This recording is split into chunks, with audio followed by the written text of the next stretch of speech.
who are well conversant with the, handling incidents. I think at this point, coordinator, let me stop here.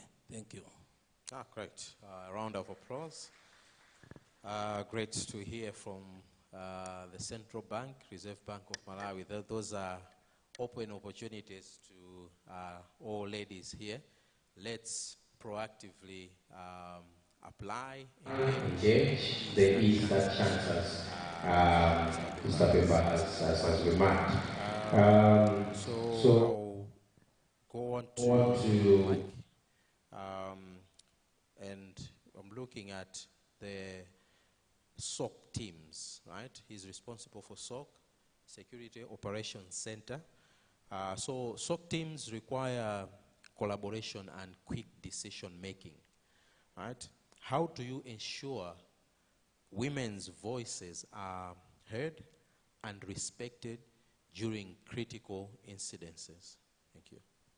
Okay, thank you very much. I love that the questions are in cohesion. This one's just married to the previous question I earlier responded to. So, I have worked with a number of SOC teams along my career, and I'll tell you one thing for sure that cybersecurity is fast evolving, and it's fast moving. So now we have AI-driven attacks. It's not only humans using their brains to hack organizations and other institutions, but then it's evolved from that to humans using multiple computers at a go to attack an organization, to hack into a bank, people using supercomputers. So cybersecurity is fast moving and it's evolving. It's more sophisticated now and it's more complex. But then if we only employ men and only ensure that men's voices are heard as we respond to these incidents or as we defend against these cyber threats, then we are only employing half of the brain power in the talent pool. So we can't ignore the other half, which are females. So in my opinion, in my opinion and experience in managing SOC teams, we have strategic moves that we use in security operations centers to ensure everyone's voice is heard regardless of their gender. In my opening statement, I did make mention that hackers just hack regardless of the gender and regardless of the institution, they just hack. So they do not discriminate. So in security operations center, and myself leading security operations centers, I've made deliberate moves where we have put measures in place and mechanisms to ensure everyone's voice is heard and everyone is included. So what we don't need is to know, for your gender to be the first thing that matters. What we try to ensure is that your voice is heard and we're getting the best out of you. The best out of you being your input in responding to a hack, your input in analyzing an incident, your input as we're conducting digital forensics to trace or track down the perpetrators. So these controls that have been put in place to ensure that women's voices are heard are things like scrums. So at the beginning of every day, we have what is known as a scrum. So a scrum is just a quick meeting to go over the activities that one was tackling in the previous day. If there's an incident, I'll give an example. An institution has been hacked, hackers successfully managed to breach, and then you're currently investigating that, all right? So you have a scrum every morning to go over who was handling what, who was analyzing, is it the malicious IP addresses, who was analyzing, is it the malicious scripts that have been detected in the environment, who was analyzing the encrypted machines, and who was analyzing the attack vector, and who is actively searching on the dark web or the deep web to search for any threat intel of maybe threat actors chatting about an institution that has been hacked. So there's these things, these action items that have been led, and these are assigned to different individuals. So in that scrum, what will happen is that everyone will voice out and say, okay, who was working on analyzing the encrypted or the locked out machines? Hi, I'm Jennifer. I was working on these machines that have been encrypted, and I have noted that such and such machines have been encrypted with an exception of ABCD machines, and I have noted that according to the encryption, I'm noticing that this encryption is relating to a certain threat actor that I'm mapping with, and I have been unable to analyze the encryption on such and such machines, and the challenges I'm facing are ABCD. And the next person goes on just like that. So this only doesn't create transparency, but it ensures that everyone has a voice, regardless of their gender. And it ensures that what we're valuing is their input, their skill set, and not their gender in the first place. Because what this deliberate move does is that it ensures that everyone is heard and opinions are not in corporate spaces. I'll say this jokingly, just in case some of my bosses are watching this. But in corporate spaces, there is what is known as idea theft. I will say something right now, and I have the original idea, and I have the original idea and the direction of my idea and what exactly I have done or what I think about the subject that is under discussion. The next person, 3 or 4, 5 minutes later, will reiterate what I just said with a better tone, emphasizing more, re-emphasizing, and then they will sound like it was their idea to begin with, right? So what these meetings that we have in security operations centers do is that they prevent what is known as idea theft. It's something that is very common. We're corporates, and I'm sure we've seen it in our workplaces. It is very common. There's people that will just repeat what you said, and they sound better because it's a known fact. Some people speak better than others, but doesn't mean that more intelligent than others. Someone will just repeat what you said. They said it better, a different tone, a better word, in a better way, and they'll sound like it's their idea, and they mastermind it. So what these scrums do is that we have documentation that we've put in place, the action owners, who is working on what, the challenges they are having, the breakthrough they've made, and in our report, this curbs idea theft. If you are working on a certain KPI and your name is Jennifer, you'll be tagged to that KPI and you will stand out as you're the one who sorted out that incident, you're the one who tracked the threat actor, you're the one who identified the malicious IP address. So we have these on a daily in our security operations center. So we have these every day. We do them every morning to understand who is working on what they did, if they had any challenges, if they've made breakthrough, if they need some guidance. So these are some of the measures that we've put in place. And just I'll sum it up by saying, if you're patching vulnerabilities in your environment, you've detected vulnerabilities in your environment, and yet you're not patching gender inequity, that simply insinuates that work done is equals to 0. Because, like I said at the beginning of my response, if we're only employing half the gender and threat actors are attacking everyone, meaning we're underutilizing our resources, I believe in unison, be it male or female, we work better and we stand a chance against fighting these cyber threats and responding to these incidents. Thank you. Oh, thank you, Mike. We've heard from the Security Operations Center side of it. So, ladies, men are willing to listen to the voices and participation in different incidences that are there that arise from cybersecurity. So the last part is looking at mentorship, sponsorship, and career development. There are students here from different institutions, professionals. How can we mentor, sponsor, and help them to develop their careers? So a question to, within a minute, max, to all our panelists, if you can remark, if you could implement one board initiative tomorrow to advance cybersecurity, what would it be? If you could implement one board initiative tomorrow to advance women in cybersecurity, what would it be? So we can start with Akip, then we'll be going forward. Thank you. Thank you, sir. Before I tackle that, let me say this one thing. Let me demystify what cybersecurity is. Why I want to say this is because it has created a lot of fear amongst the community. For example, if I submit my certified ethical hacker certifications to someone today, they'll be scared. They'll be like, hey, he's a hacker. You see? So there is so much misconception when it comes to cybersecurity. Cybersecurity is a discipline of ethics. When you want to enter into cybersecurity, make sure that you have to be a person, a girl, a woman of ethics.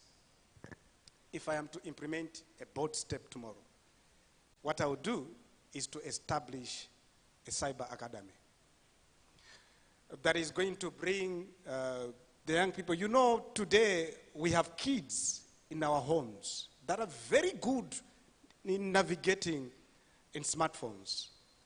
Let us take them as early as they are. Teach them what cybersecurity is, how to properly navigate online. By doing so, you know, we've got football academies, but we don't have anything to do with cybersecurity. How do we envisage our tomorrow? Let us build amati kuongola ntengo. Yeah? So let us try to teach as early as they are, so that tomorrow there should be something else. There should be a marvel to watch, to say, wow, I think we responded at the right time. Otherwise, cybersecurity is here and is here to stay. Thank you.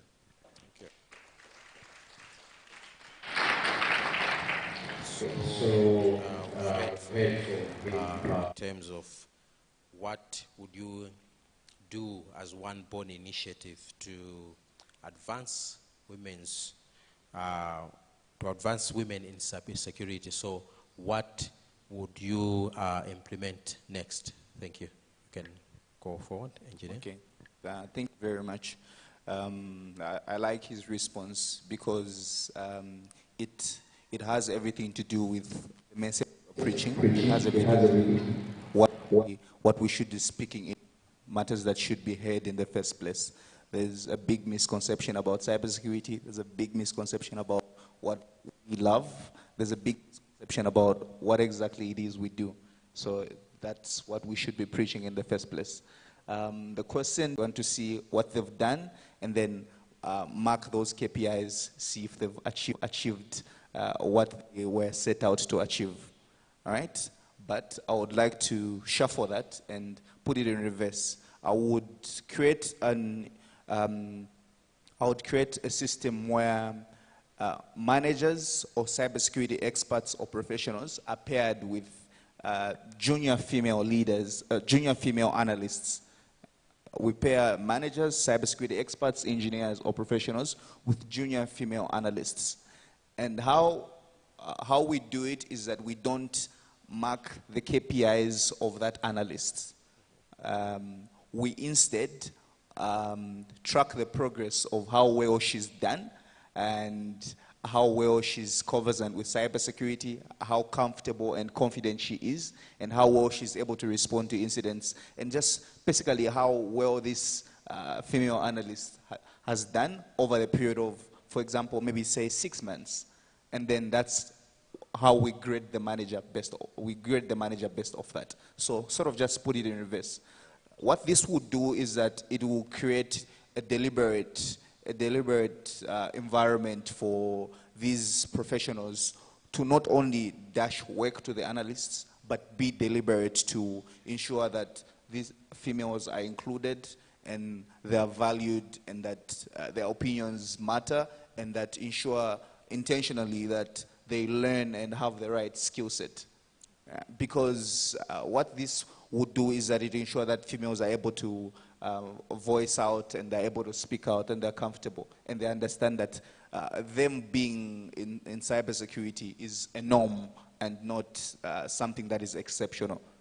It should be their home just as much. I did in my opening statement, I did mention that it's not a matter of are women applying enough It's a matter of our doors wide enough, our job descriptions welcoming enough for more women to apply. So I think that system that I would develop, or that initiative that I would develop, will foster women and promote more women in cybersecurity and ensure that the professionals or the engineers are deliberate about an enabling environment that fosters women's voices in cybersecurity and their skill set. Because in cybersecurity, silence is not golden.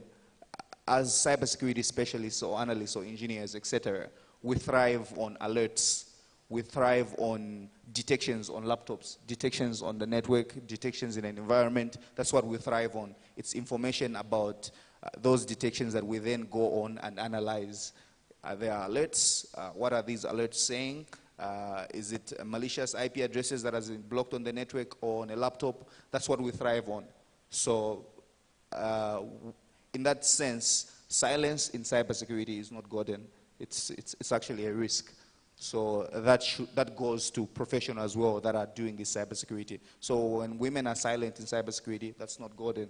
It's actually a risk. So such a system or an approach would foster them to speak out and make sure that male leaders in cybersecurity are deliberate, because knowing that their KPIs are tied to how well their analyst does. Yeah. Thank you very much. Right. Thank you for that. Mr. Pemba?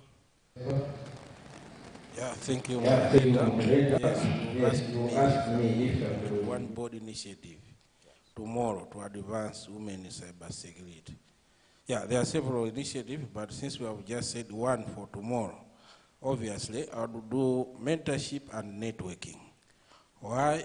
Mentorship programs, they enable connecting experienced women in cybersecurity with aspiring professionals, offering guidance, support, and career advice.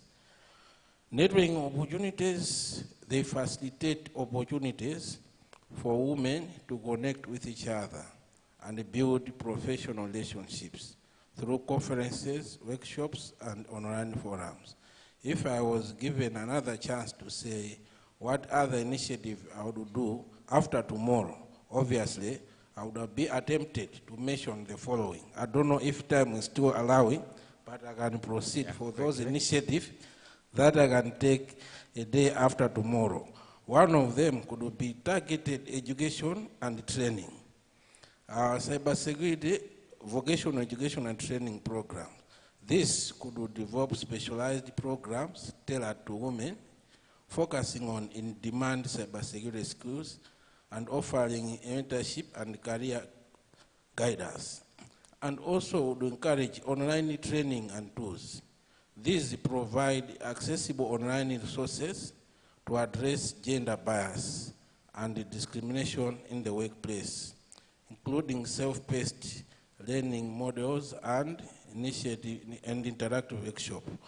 At the same time, we could encourage inclusive work environments, whereby we would support for women entrepreneurs, where we could provide resources and support for women-owned cybersecurity businesses, fostering innovations and economic empowerment. And at the end, also highlight role models, promote the stories and achievements of women in cybersecurity through various media platforms, challenging negative stereotypes and inspiring future generations. Moderator, I hope I've not exhausted much of your time. Thank you. No, great insights, great initiatives. I think we would all appreciate. Yeah. Thank you very much. Just going direct to the point, I would go for incentives. Today, as you already know, there is the Catch the Flag. I hope the ladies in the room already know what's going to happen for the one who is going to win this, right? Are you aware? All right, so I think that's one of the initiatives. The one who is going to carry the day is going to get internship with the Malawi set. I think that's one of the way of encouraging these ladies. Maybe another incentive would be if, as a country, we are serious to advancing this. What if we sponsor, we do scholarships within Malawi, not scholarships outside, within Malawi, for ladies who would want to pursue cybersecurity. Within Malawi, let's say it takes, let's say, 7 million to train a cybersecurity expert within the country. What if we do some sponsorship for a girl child? I think that would be one of the things that would advance. So in a nutshell, I think incentives for the first step would do a lot. Thank you. Oh, great. I mean, as you say, what's in it for me? So incentives are one of the ways. No, thank you for all the panelists for those insights. Just a closing thought within a few seconds or so from any of you, each of you. I mean, looking at a final reflection from each panelist, why men's involvement in gender equality is not just beneficial but necessary for the future of cybersecurity, right? So we're looking at why men's involvement in gender equality is not just beneficial but necessary for the future of cybersecurity. So within just a few seconds, in the interest of time, thank you. Thank you. I think we all know the mathematics. If 10 people can work on a field in 10 days, how many days would it take for 20 people to work on the same field? Sorry? If 10 people can work in a field in 10 days, how long would it take for 20 people to do the same work? 5 days, right? So if more men are doing this work, what if we add more ladies, more women? Would do it even better, right? Thank you. Good. Thank you. Yeah, thank you, moderator. Men's active involvement in gender equality indeed is not just beneficial, but crucial for the future of cybersecurity due to the diverse perspectives and the skills needed to tackle evolving threats. The need to address gender-based cyber violence and the importance of fostering a more inclusive and innovative environment. I think that's my statement that I can make. Thank you. Thank you. Round of applause. We move to Mike. Thank you very much. So to sum it all up, I'll say this: if we know someone that has the solution to our problem, I think it's very illogical for us not to call them. Yeah, like my colleague there mentioned, if we have skill set available, why not bring it on board? So in cybersecurity, it's about detecting, preventing, as well as entirely just preventing these cyber threats. So it has nothing to do with gender. So if other women can come on board and assist secure a digital ecosystem, why not bring them on board so that they can assist and do this? Thank you. Good. Thank you. My concluding remarks will be to say cybersecurity, it's not about someone sitting in the basement with a very sophisticated computer and doing some nasty things. Cybersecurity, it's not about sitting in a dark room where there are no lights and doing some, suspicious things. Cybersecurity is a clean game. Why men? There is a quote that says, if you want to go fast, go alone. But if you want to go far, go together. Therefore, don't leave men behind. Thank you. Great. A round of applause.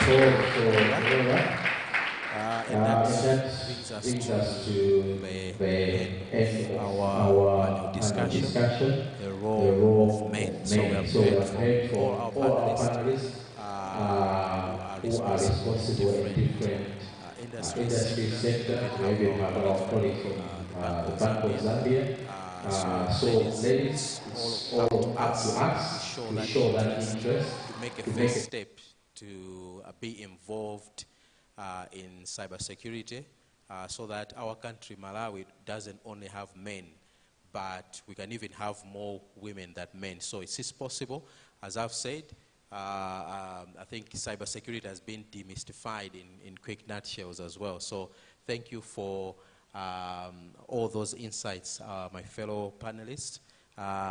Thank you for having us as men to also share insights in the Women and Girls in Cybersecurity Conference this year.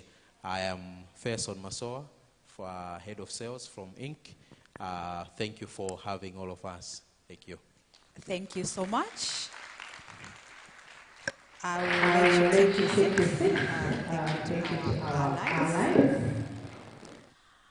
Now, ladies, young women that are here, if you do not hear anything I say today, please, this next panel is where we are at. Are we together? I will not call the next panel if we are not going to participate. Ladies, are we together? Are we together? This side seems like nobody wants to participate in this next panel. This side, ladies, are we together? Right. I do not know how many of us have taken a fire selfie and have a nervous urge to post it. You can feel that, oh my goodness, I look so fly, but something at the back of your mind, like, should I post it? Or you've done that trend on TikTok, but for some reason, you feel like, do I want to start this? So, our next panel is a very high-level panel that is going to discuss the double-edged sword that is social media. It comes with opportunities, but at the same time, there's a darkness that is also lurking around, especially for us ladies. So I'm going to call our moderator. I will not let you know who is on this panel, but let us just get ready. Are we ready? Are we ready? We have to be together, ladies. We need to be together. So please pay attention, ask questions, and my humble duty to ask our moderator for this panel, our director, our board director from the Malawi Communications Regulatory Authority, Mrs. Mala Kawale, who is our moderator. A hand for Mrs. Mala Kawale, please.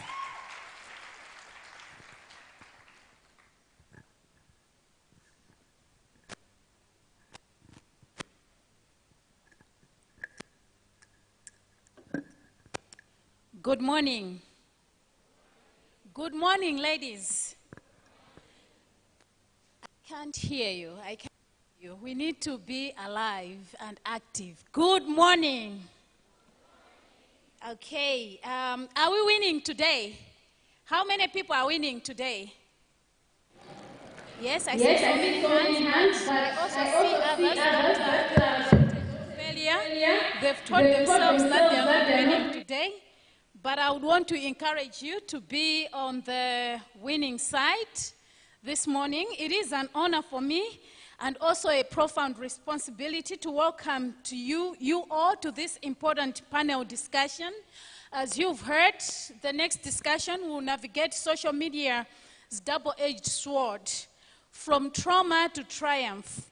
So we'll be discussing the cyber violence that targets women and girls across Malawi. So this morning, today, we gather not just to exchange ideas, but to confront a digital epidemic that is threatening the safety, the dignity, and the potential of countless Malawian women and girls. The internet, once held as a tool for freedom and connection, has in many cases become a new arena for oppression. From online harassment, non-consensual image sharing, to gender-based hate speech, cyber violence is leaving emotional scars that are invisible and deeply felt in our heart. When we are talking about cyberbullying, it is unlike the physical form of bullying. Let's say if you've been in school and then you've been bullied, it doesn't end with the school bell. You know, when the school bell rang over the break, you're like, it's done, I'm gonna be in class, I'll be safe. Or maybe it will be confined in the playgrounds. It invades everywhere you go, in the bedroom, through the glowing screen. You take your phone, you see it's right there. It hijacks even your social media feed on your phone. It's there. It plants seed of self-doubt in silence. For many, the emotional toll is heavy, resulting in anxiety, isolation, shame, and constant questioning of one's worth. But what we are doing this morning, that even in the darkest corners of pain, we are talking of resilience that can light a path forward. When we talk about resilience, it's not just a denial of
and leverages her expertise in gender law, child's rights, and trafficking to drive policy reform.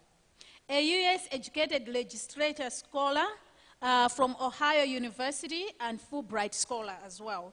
She actively improves services for SGBV survivors and has contributed to Malawi's UN Human Rights Report. Justice Kaira also mentors future leaders as a lecturer at MUBAS and the Malawi School of Government. Let's give her a round of applause again. Our final panelist this morning is none other than Honorable Dr. Jessica Bwira. Welcome to the stage. Minister of Higher Education here in Malawi, a feminist scholar, gender equity and architect, a transformative leader at the intersection of academia and governance. Dr. Kabwira drives Malawi's higher education reform as a minister with PhD in comparative literature and decades of advocacy and pioneers policies bridging gender equity, academic innovation, and social accountability. Her leadership legacy include policy revolution that reshapes higher education and inclusion frameworks, championing integrated curriculum, global advocate, executive council, SADC Parliament Women Caucus from 2014 to 2019, and reduced marriage rates in Malawi, academic trailblazer, former executive dean, Malawi Institute of Management, and head of English at UNIMA, embedding feminist theory in institutional DNA. A crisis reformer constituted for UNFPA, Minister of Gender, UNFPA on gender violence, and authored Patriarchy and African Women Development. And she has several awards, including the Hillary Clinton Award and AU President of MPs Against Child Marriages. So, we have a delegation of very, very powerful women this morning, very experienced. But I think one thing that we are also going to learn this morning is that cyberbullying, cybersecurity has no face. It doesn't matter how much you can protect yourself academically, it can get to you as well. So, this morning, as we have been going through the title, our theme, She Secures, Building a Stronger and Resilient Cyber Ecosystem in Malawi. Probably we've been inspired by several speakers, but then would want to concentrate on what happens if she doesn't secure. What happens if we don't secure? I think this brings us to issues that we've been discussing this morning. So what we're going to do, I have several questions that we'll be asking our panelists, and I will start with Dr. Jessica Bwira, right here. We've heard on how resilience turns pain into power. And we've also seen, we've gone through deeper realities shaping that journey. Online gender-based violence. It's not just about data. What one harmful, or maybe can be two, harmful misconception about cyber threats against women you wish to demystify or to replace them with some clarity when it comes to cyberbullying of women, if you are to think of the misconceptions that are there, that are out there regarding cyberbullying on the net?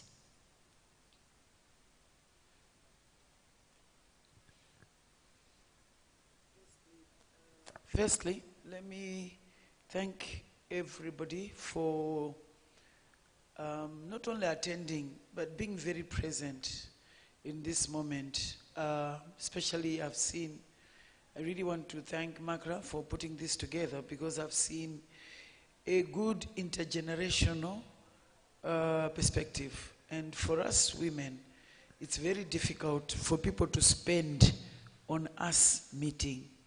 So I really want to thank you as an organization, because for many people, when you talk about women and this, it becomes political, even just to say, can you fund this? So I really want to thank the people who've invested in these women. Secondly, when you say what are the misconceptions, I think the thing that I battle with every day is people forget that in this country, just like in many countries, women are looked at for our sex and gender, not for our brains. We are not seen as cyber people. That's the fact about it. When we are doing the same thing that men are doing, for us, it's what are you wearing? Where were you last night? We are not allowed to drink, even though we have a throat like anyone, and we have money. We are not, I was listening to the panel that is just left here, and they were talking of, someone mentioned that silence is not golden. But, we are the sex that is married when we are silent. When we are not silent, we are not good marriage material. When we are very talkative, we are rude. We are said to be problematic. So, people don't understand. Even now, when I just talk about women and drinking, people think I'm talking about being a drunkard. It's not that. Just like any man can get a glass of wine, and tomorrow they'll be considered for CEO. But if it's someone like me or these girls here, and she gets raped and it's taken online, the first question is, where was she? What was she wearing? As if rape or anything is going to be excused by what I was wearing. What I want to say is, look, the misconception out there is women are expected to be obedient, quiet, do as they are told. The minute we start questioning, asking questions, we are deemed not woman enough. The same for even cyber. And I think in cyber, be very careful of the noise you make. Because unlike what I'm saying now, I can always, those who are not here, they can hear it. But in cyber, you have got to be more careful, because the patriarchy we live with, this thing that says you are a sexual object, you were created second, you are there to beautify, you are seen as this Barbie doll everywhere you go. It's your job to be beautiful, but don't be beautiful to the point of tempting people. If they are tempted, it's your fault. You can't understand. It's a weird patriarchal world. When someone likes you, it's your fault. It's you who attracted me. So, and you have to dress in this way that doesn't attract people. If you attract them, that's a problem too. So, what I wanted to say is the fact that the cyber we're talking about here operates, it doesn't operate in a vacuum. It operates in the same patriarchy that has the nerve to tell us that we're donated a rib by someone in order to be here. It's the same world, right?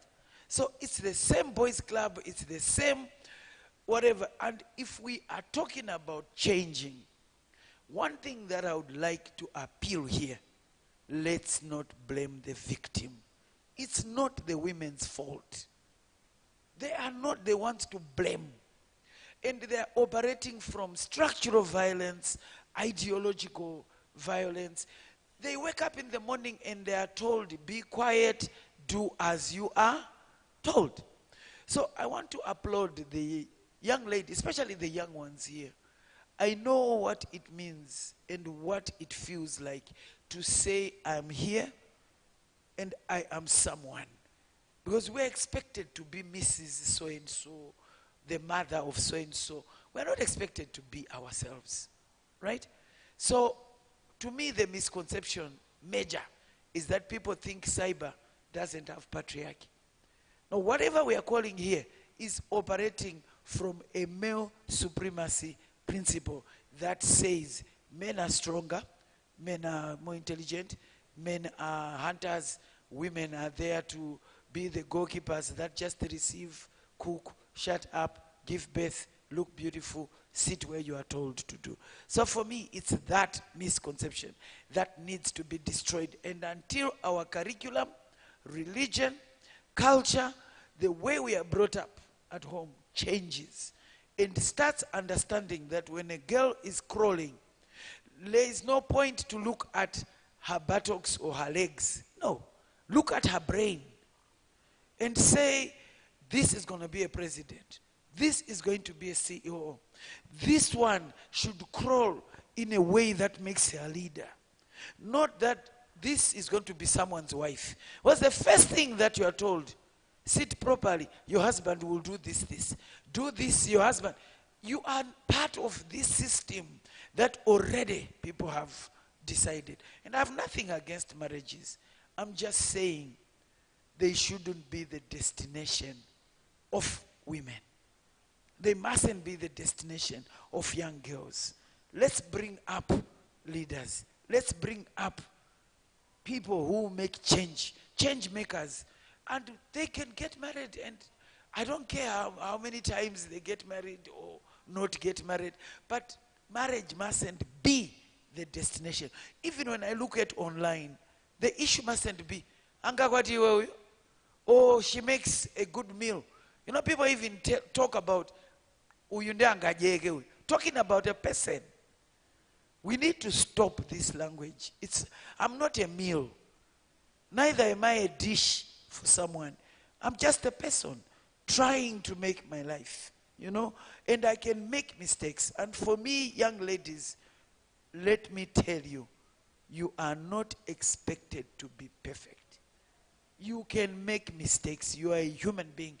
Being a feminist, being a strong woman does not mean you don't make mistakes. But what it means is you get up every time you fall. You don't stay down. Some of us are here not because we've always done the right thing or been perfect, but every time they think you are done, they are surprised that you don't only rise, but you rise in style. And I, for one, am a good example for that. Thank you very much. Honorable Minister, thank you very much. We'll be coming back to you on that note for you to share your example as well. But right now, as a person, you are on social media. You use that platform, and you've seen of that, if you may, if you can, if you are free. I think from the story that you can share, we can all learn how to navigate. And as you share, I would want you to also talk about how you moved on. You know, yeah, how you navigate, how the resilience came in for you to keep on going. Thank you.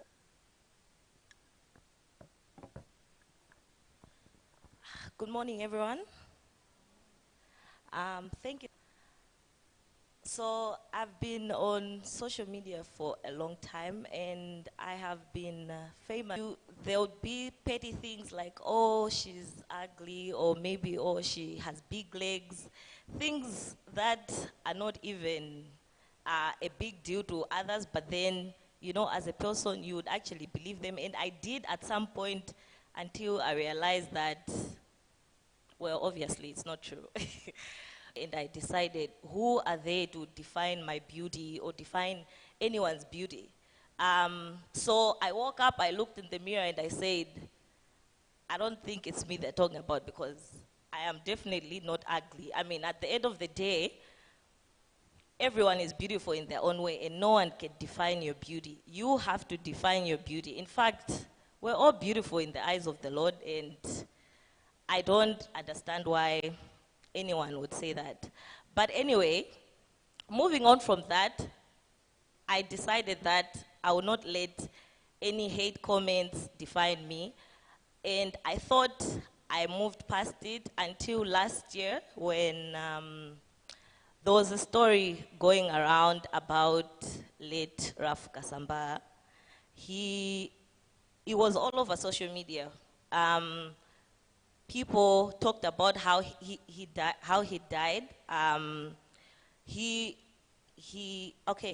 People were talking about how he died, and that there were some girls that were with him the time that he passed on. And people said so many things like, oh, the girls that were with him had a threesome with him. For those that don't know, I will not explain that any further. But with all those stories came pictures of me and my sister. So people were sending pictures to each other saying, these are the girls that were with him.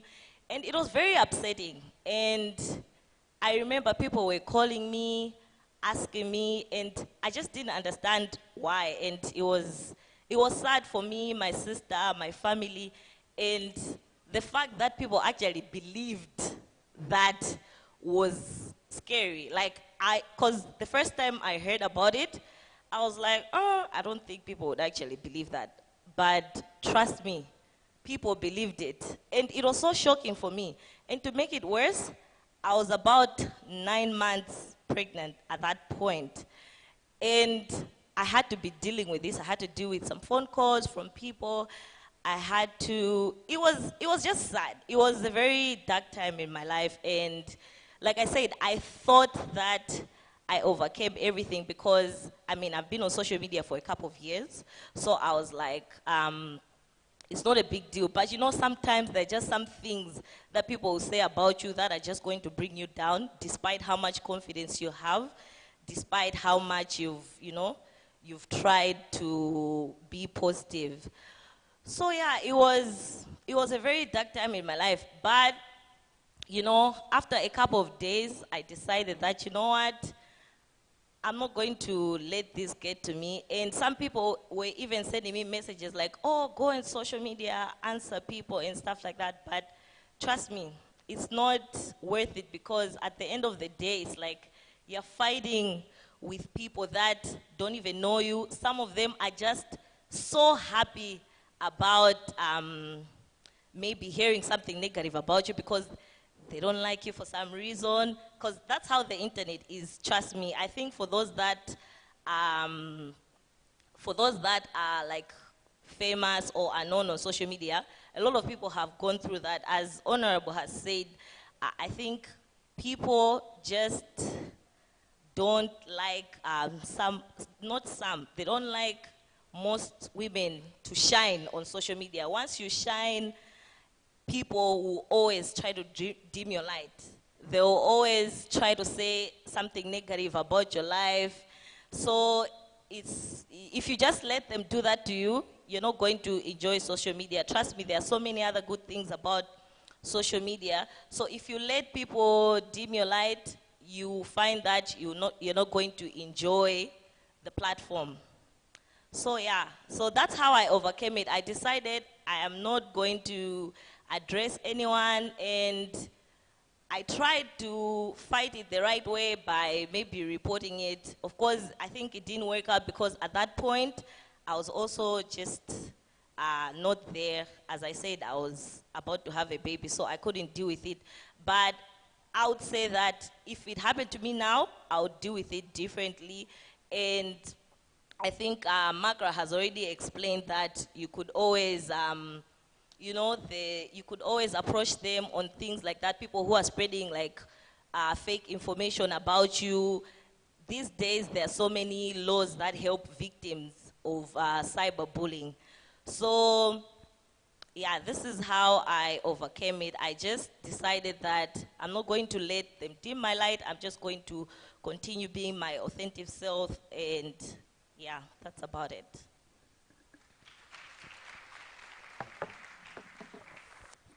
Thank you very much. One striking point that she mentioned is that people believed it. You know, people that you would think in your mind that, anyway, let it go. I mean, nobody would believe that. They would believe it. And I think that even brings more pain to you as a person. So thank you so much for sharing that.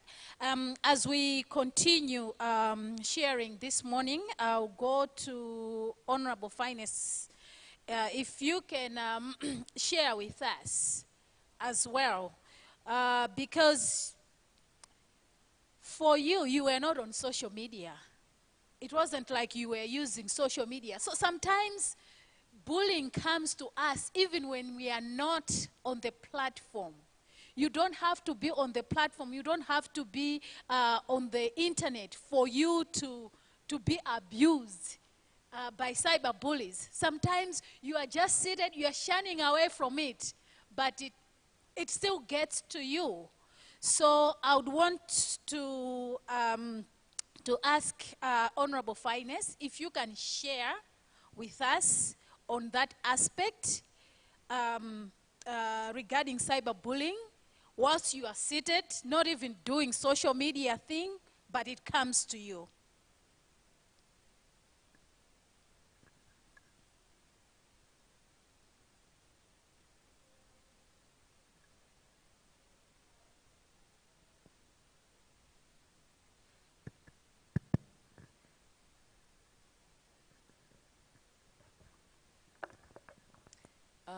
Thank you so much. As our moderator has lightly said, I'm the youngest member of parliament. On the last cohort, I understand our powers have been dissolved now, so we are no longer members of parliament, but I was the youngest member of parliament for the last 6 years. First and foremost, before I share my story, let me just add on what you've said. I used to be somebody, and I am still, who is not even on Facebook. I'm just somebody who just be scrolling on TikTok, but you not even find the content that I would do on TikTok or on Instagram.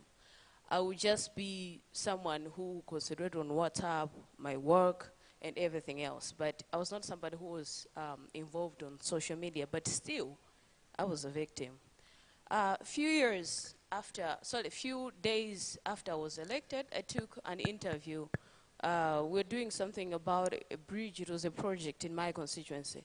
So I took this interview, and while I was having that interview, I said something that, in my head, I thought I was saying something else, and then I ended up saying something else. And that went on the other side of internet, you know. People started talking. No, she's not worthy. No, you know, leave parliament to men. You know, we know parliament is for the elder people. She cannot do it. She's not enough. People say a lot of things. And the thing about being bullied is people that say those hateful things, they're just seated behind a computer. They're not there in person. And they do not know how those words that they say, while they're just seated at home or just seated somewhere, can affect somebody's mental being. And by those comments that were made on Facebook, and sometimes it was even offline, people would just call you dialect because they feel they've got that right to insult you to a point whereby they'll even take a phone call. No, you cannot do it. We knew it, you know. So those are the things that people say without knowing the impact that it can have on the person that they are, you know, putting outside there. So when that happened, I stepped back because it was honest, it was just so harsh. People say things that they're so inhumane. Sometimes they might put it as it's a joke, but it's just so hurtful. So when people did that, they commented, they made phone calls, WhatsApp messages, said a lot of things. For a moment, honestly, I just stepped down in attending meetings. Even speaking in Parliament was very hard for like few months. In conferences like this, I could not even raise a hand to say, I've got a question, or maybe I want to comment on that. But then, among those comments that people made, it helped me to trigger something in me that I do not have to prove people that that's what I am. Because I know that's not what I am. So I had to grow a thick skin. That's when I started building a resilience, because I had to show people, those that said I'm not capable, I had to show them that no, I am capable.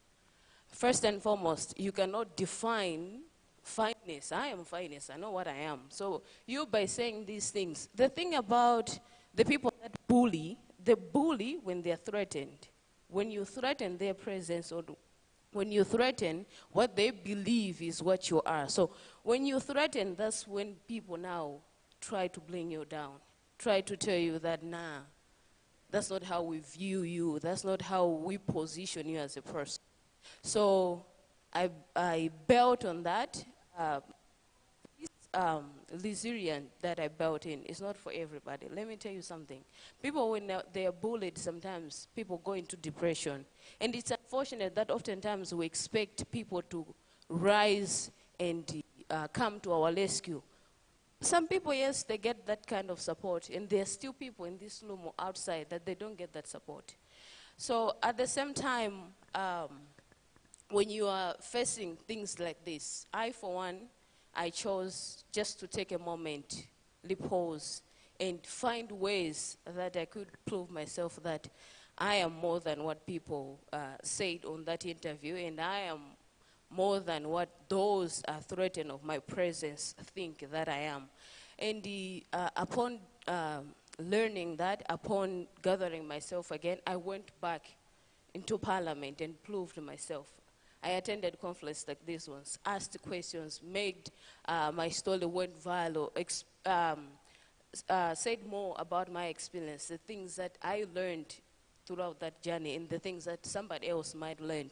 As I'm sitting down here, I've met a lot of women and girls that say, no, you've inspired us, the way you came back after that interview. Oh, can you help us to become the very same way you are? So as much as sometimes these incidents that we face, as whether you're on social media, whether you're not on social media, whether you're a public figure, whether you're not a public figure, as much as there's a darker side of it, there is also a positive side of it. And when you focus more on the positive side of it, at the end of that tunnel, you find people that are going to say, you have inspired us, and because of what you did, we're going to do the very same thing.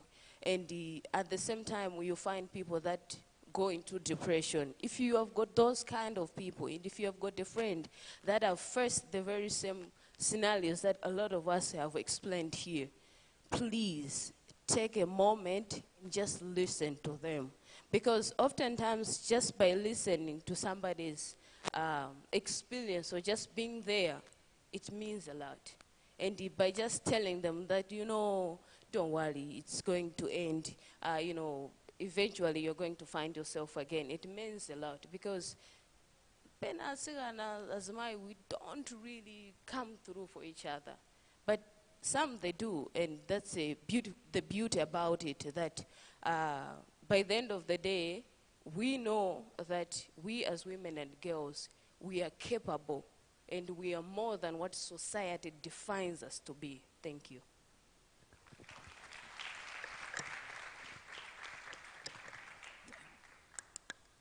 Thank you very much for sharing. And as you spoke, you said something triggered in me that helped me to make a decision, a quiet decision to rise again and again until that pain became the source of inner strength.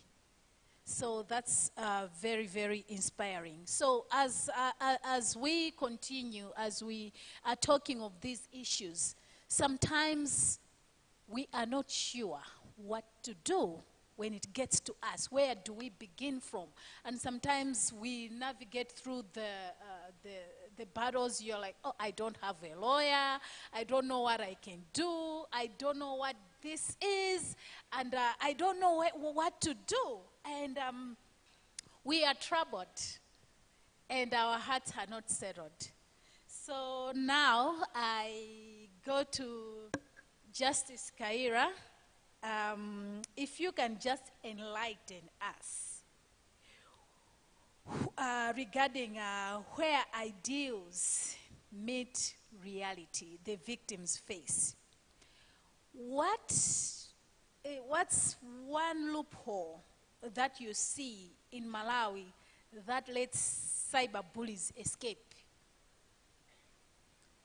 Thank you. Thank you so much. And maybe as you share, we wouldn't mind if you can, as a judge, definitely, of the High Court, you've not been spared as well from cyberbullying, especially after sentencing, whatever. People can say so many things. If you can also share your experience, we'd appreciate that. Thank you. Thank you so much, moderator. Indeed, as a judge of the High Court, I am not spared from the comments that come. I am rarely on my Facebook page, but once in a while I go to check. But most of all, I check the comments that people make when we make decisions and they are reported on electronic media.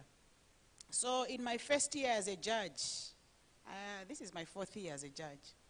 So in my first year as a judge, I was handling a highly political case, made a decision, and the newspapers reported. So many comments came in, and I asked myself, if this case was handled by a male judge, what would have been the decision? Later on, I realized they had appealed the decision which I had made, and it was appealed before a Supreme Court judge, a male Supreme Court judge. We eventually agreed with what I had decided. But the comments were different. So the negativity, the gender aspect that come when you make a decision, they will not look at the analysis that you've made. Their focus is who has handled this case. But I also want to bring the positive aspect of cyber. In 2016, I got a call from Toko. She was looking for a transcript. So by then I was at the High Court, Zomba. And Chancellor College is just a stone throw from the High Court building. So then I asked her, why do you want a transcript more than 10 years after you had left uni? She said, no, I want to make an application somewhere. Then I was inquisitive. She explained to me about Fulbright scholarship. I asked her, how do I get this information? And she says, no, you can just go on Google and type Fulbright Scholarship Malawi, and you'll be able to do that. That's how I became a beneficiary of the highly prestigious scholarship in the US. A phone call and going on a Google. Girls, you can use this platform for your benefit. Lilongwe girls, I am an alumni from Lilongwe girls. Coming to the loopholes are many. To supplement the shortfalls that are there in this Electronic Cybersecurity Act, which was enacted some years ago, 2016, you can just imagine that an act which we are highly relying on was enacted in 2016. And more than 7 years, we're still looking at that as the core law that we use. It has so many shortfalls. If you look at this act, it doesn't recognize doxing, where somebody will use my personal information on the public just to discredit me. So they will take my picture, oh, this is Judge Kaira. You know, she lives at this place, this is what she does, this is her routine. With a malicious intent, people are going to follow me and they're going to harm me physically. Or they may say things that are going to harm me emotionally. But our act does not provide explicitly how this wrong practice should be dealt with. There are also issues of coordinated attacks. She has given us an example. I'm sure it was one person who created that story. That story was well coordinated. It went viral. But our act does not necessarily have a specific way of saying this coordinated effort should be dealt with in this particular manner. Then we have the deep nude aspect of AI. Somebody will take my picture here, but they will use it, they will transform the picture to appear as if I am undressed. As she rightly noted, the impact, the damage will have already happened by the time I am responding. And very few people are going to believe the version that I'm going to produce. Do we have a specific provision in the Data Protection Act and the Cyber Act? No, we don't have an explicit provision which is saying if you do this, this is how you are going to be punished. This loophole, it may look to be so small, but it has very far-reaching effect. Because the damage you have happened, and for you to come back and still have the energy to stand and say, no, that nude picture is not me. It's AI that had created it. It might not be an easy way. So that's what I would say at this moment. Thank you, moderator. Thank you very much for that explanation regarding our laws, the loopholes. But at the same time, I know that in the case of, even though we have loopholes, but I think there's still hope with law. So I would want if you can elaborate on what avenues are there that somebody else can take if something else like that happens to them legally. What can we do? Thank you. Thank you. So, yes, there is hope. There is hope because in the courts, we have developed principles guiding how electronic evidence should be produced. As a country, we don't have a law that is specifically dealing in terms of evidence. And I would urge our parliamentarians to take this issue in the next sittings that they are having, to have a specific law that is dealing with the production of electronic evidence before the court. The hope is coming because we have developed jurisprudence. There are a number of cases that have been decided which are giving guidelines as how best we should handle electronic evidence. And I must say here, yesterday there was a specific mention of us contributing meaningfully towards the development of cyber security as well as the safety that we need. I was just telling, I think, Toko this morning that I was shocked when I went to Tanzania for a meeting and I realized the presenter was using a judgment which I had made here in Malawi, which means that Malawi is contributing meaningfully in terms of the guidelines and the policies that are safeguarding the evidence that we bring to court. Under electronic evidence, there is a principle of chain of custody. Something has happened to you, you take a picture, you take a screenshot of the information, you keep it, and you also keep the gadget that you have used.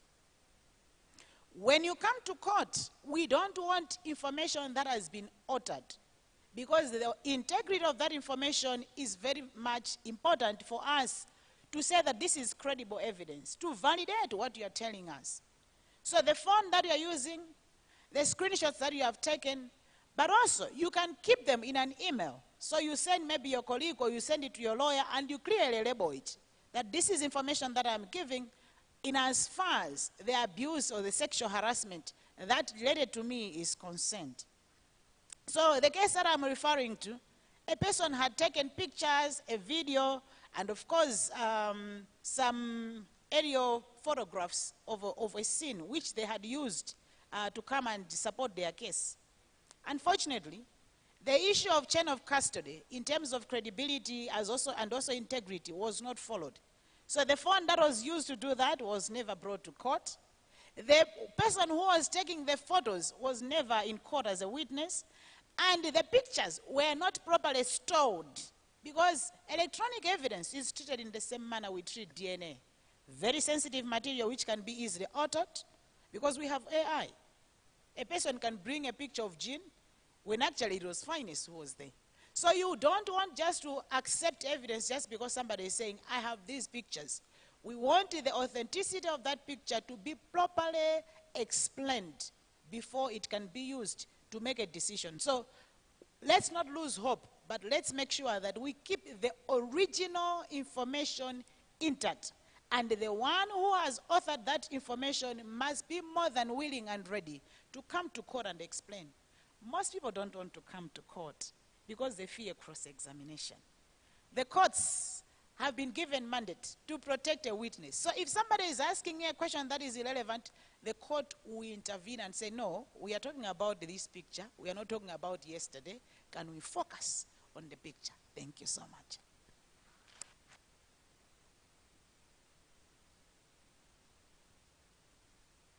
Thank you very much for that explanation. Zikumveka? Zikumveka, right? Okay, Chabwino.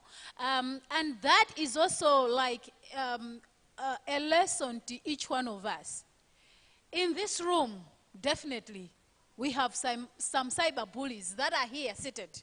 We've bullied our friends on social media.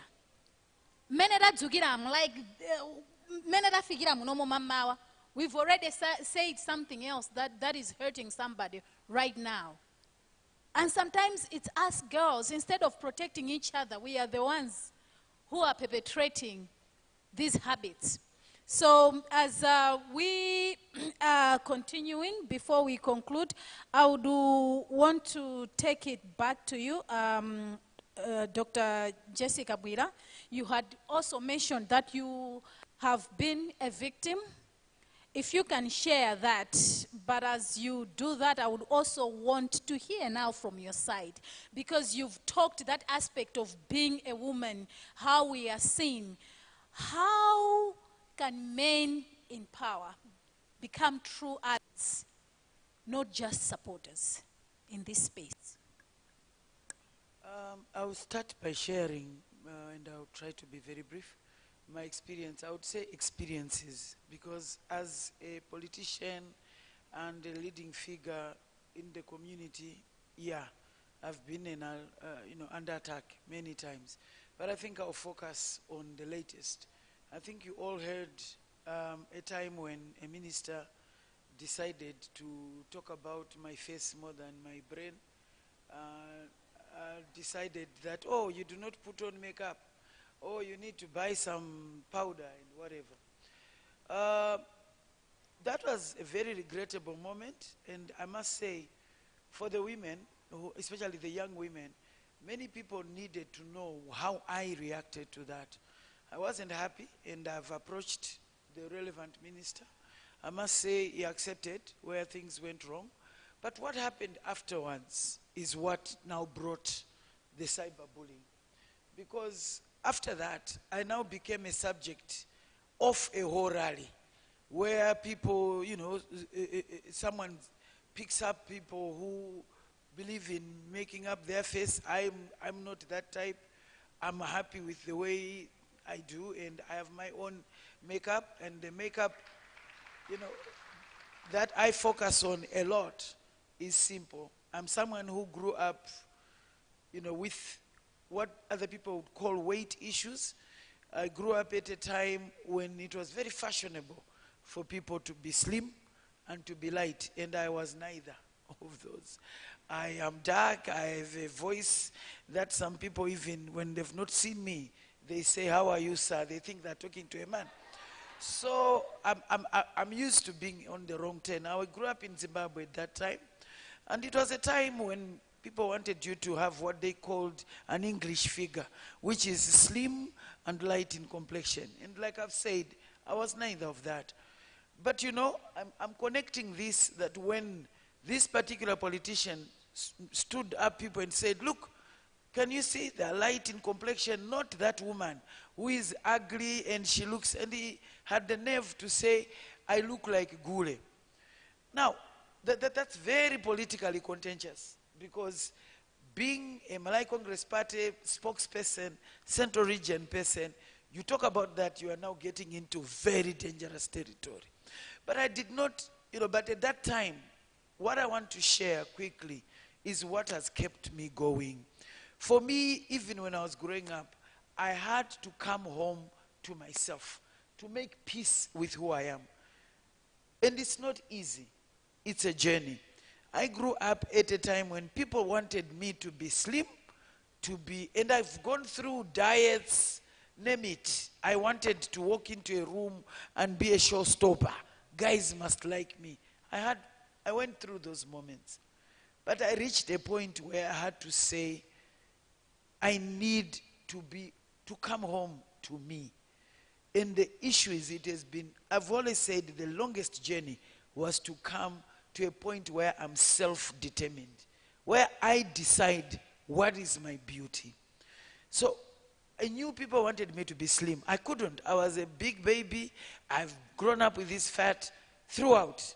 But I reached a point where I said, this is me, and I've got to come to terms with who I am, right? Whether I diet or I don't diet, this is who I am. And I ended up defining my beauty on two things: my character and my education. Those are the measurements that I use.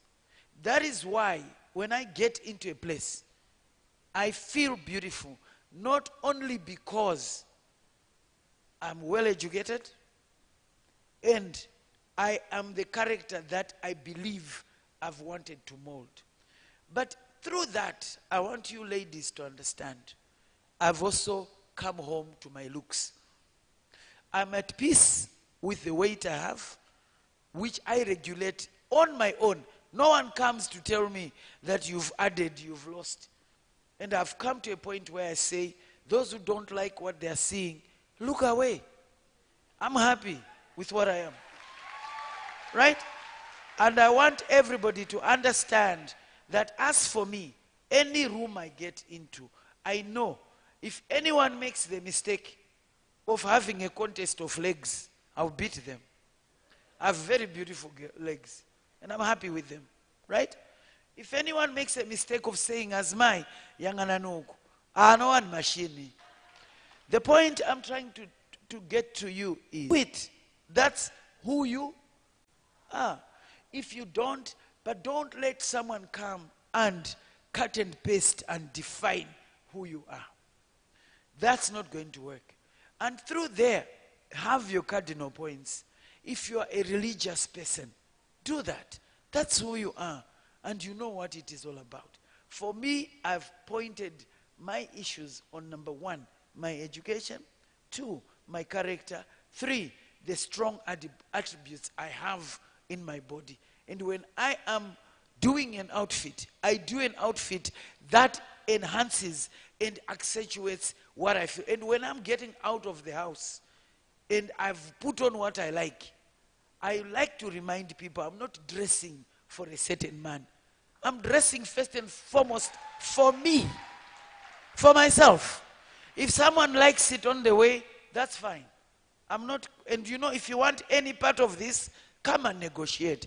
Don't dictate. Do not dictate. So, this has been a lifelong journey, but I want to tell you, you have got to come home to yourself. Be happy with what you've got, and remember, other people don't.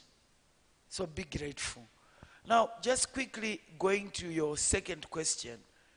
I'm one person who has not reached where I am through the help of some key men. My father has always brought me up, together with my mom, of course, but as a leader. My dad used to send me to do things that people would ordinarily give to boys, like go and build a house, go and supervise this. He always defined me as a leader. Just yesterday, I was handing in my papers for nomination, and the whole Secretary General traveled to come and support me.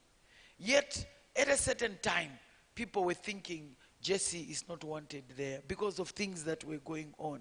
These are men whom, as I sit here, I want to thank my Secretary General. The reason being, he has helped validate me in my constituency. But I want to make you clear, the fight for women's liberation is for women. Men are allies. And as they are allies, they need to keep their place as allies. For me, the women come first because nobody can be a woman for us. This is our war and we will fight it. I am saying this, I know there are women who are very destructive. There are women who are buying into oppression of other women, especially on cyber. They are the first to actually send this. But I want you to understand today, there are also women who are the first to support you. Don't let the rotten apples define the women's movement. No. I am saying this because patriarchy likes selling this story that we don't like each other. Yes, there are some.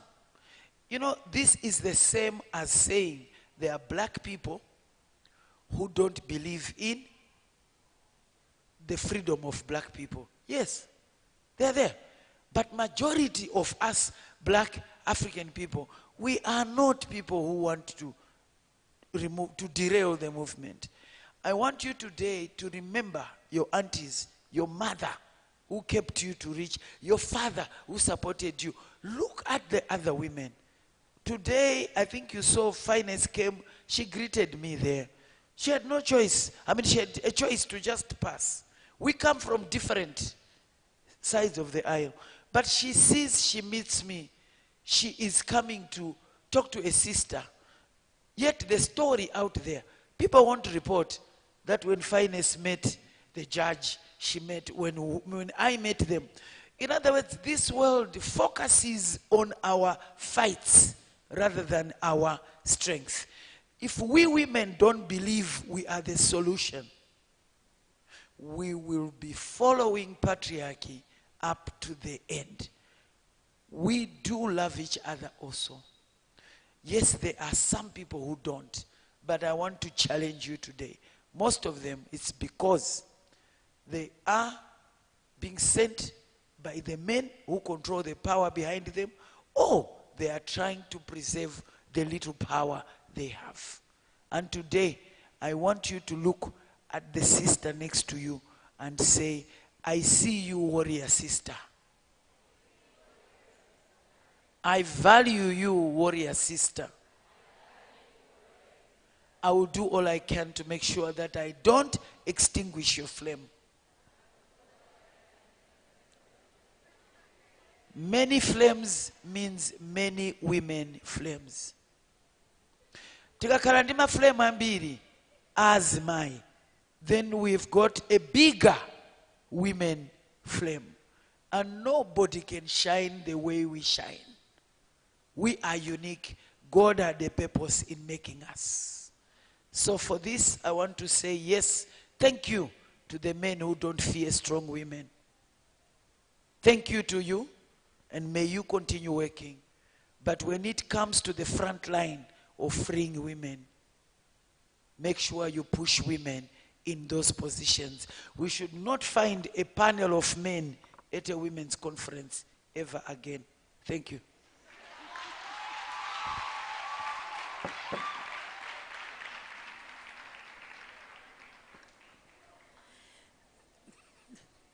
Thank you very much for that explanation. And I think one remarkable things that you have pointed out is that realization. How do you define yourself? Finding yourself, who you are, and being satisfied that you are enough. If you want to make changes, those changes are being determined by yourself, not somebody else defining the changes in you. Thank you very much. As we are getting close, Dana, I would want you to give out your digital self-defense tip on internet to these young girls. What would you say? Thank you so much for the question. So, I would say that, firstly, I don't entertain any negative comments on my posts. If I post on social media and someone comes there and says something negative, I delete. I don't even want to see the comment on my post. I'll delete it, I'll block the person. If someone goes and posts something negative about me, I'll go to their page, block them, because I don't want to see them around my social media. I just don't let those people destroy my happiness. There's so many good things about social media, so why should I log off and be like, oh, I don't want to be on social media anymore because of something someone said who doesn't even know me, who doesn't even know about my life, what I'm about. They're just here on social media to be a hater or just be mean. So I just don't let any bullies get to me.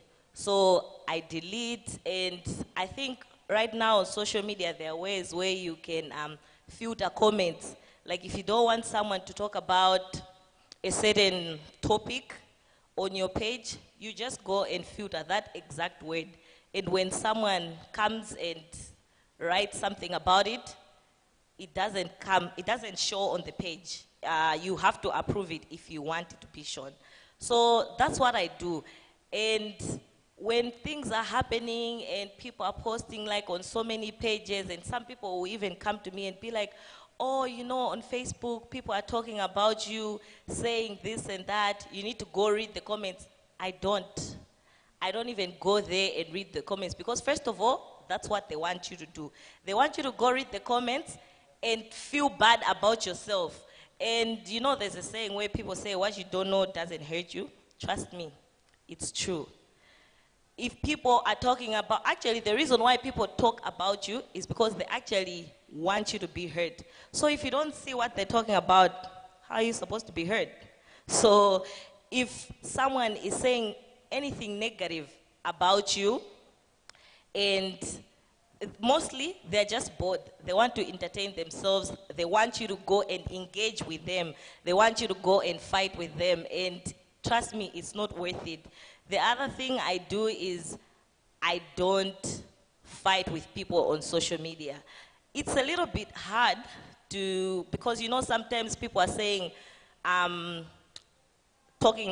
people are saying lies about you, they make up some stuff, and sometimes you feel like you want to defend yourself, but you can do that, but sometimes you may go on social media and, you know, start defending yourself, and sometimes people misinterpret that.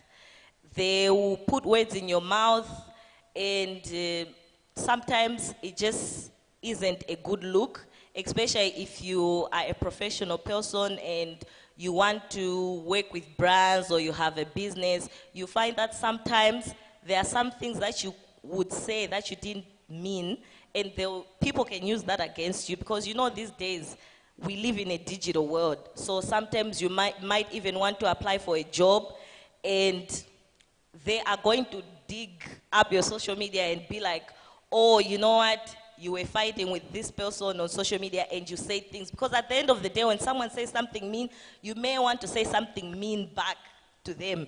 And it's not a good look. And at the end of the day, if someone is bullying you and you bully them back, you're not winning, because you're doing the same thing that they are doing. So at the end of the day, it's like, how are you going to fight cyberbullying if you are going to do the same thing? So yeah, so at the end of the day, that's what I do. I just avoid any negative comments. I delete any negative person from my life. Thank you. Thank you. Thank you very much. That's free advice. Set limits to yourself and follow toxic accounts. You know, there are certain accounts that pop up, and every time it gets into your nerve, just unfollow them. And schedule some regular breakouts, you know, like I just want a breakout from this. Follow accounts that inspire you on social media, because that's positivity. If somebody is speaking positive, follow those accounts. And you can also learn and align with your values. It helps. And use your voice to transform experience into stories, storytelling, advocacy, and creativity. That's very, very important. And sometimes healing requires you to step away from that platform. So if it's needed, it's not wrong. You are not going to be a fool. It's okay. It's about you. You need your peace. Honorable Finance, what are your concluding remarks regarding cyberbullying?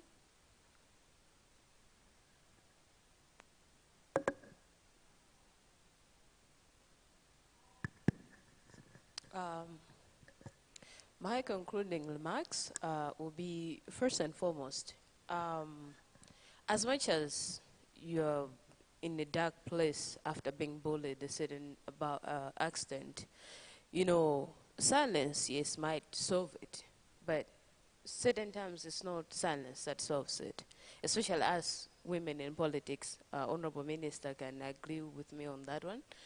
But, you know, people say, no, just sit, don't respond. But the more you are not responding into certain issues, into certain extents, the more you are feeding the people that bully you, because they thrive on that silence. They think you're weak. So there could be certain instances, yes, that may require you to be quiet, but at the same time, there is a need for us to rise above those things that people say, no, if you don't do this, you're going to do that. If you're not going to do this, you're not going to do that. In houses that there are aunties, you know, younger girls and us in the middle that we are in this world today, we should be one of the people to tell the upper people that might not live in the world that we are today that, no, you know what, mommy, you know what, auntie, if I were to go out there and start responding in this kind of a manner, we are not really fighting the people that are oppressing us. We're just giving them more power to do so. So I might say silence might help, yes, but at the same time, by not being silent, by just being silent, you're also giving more room for people to be a victim like the way you were.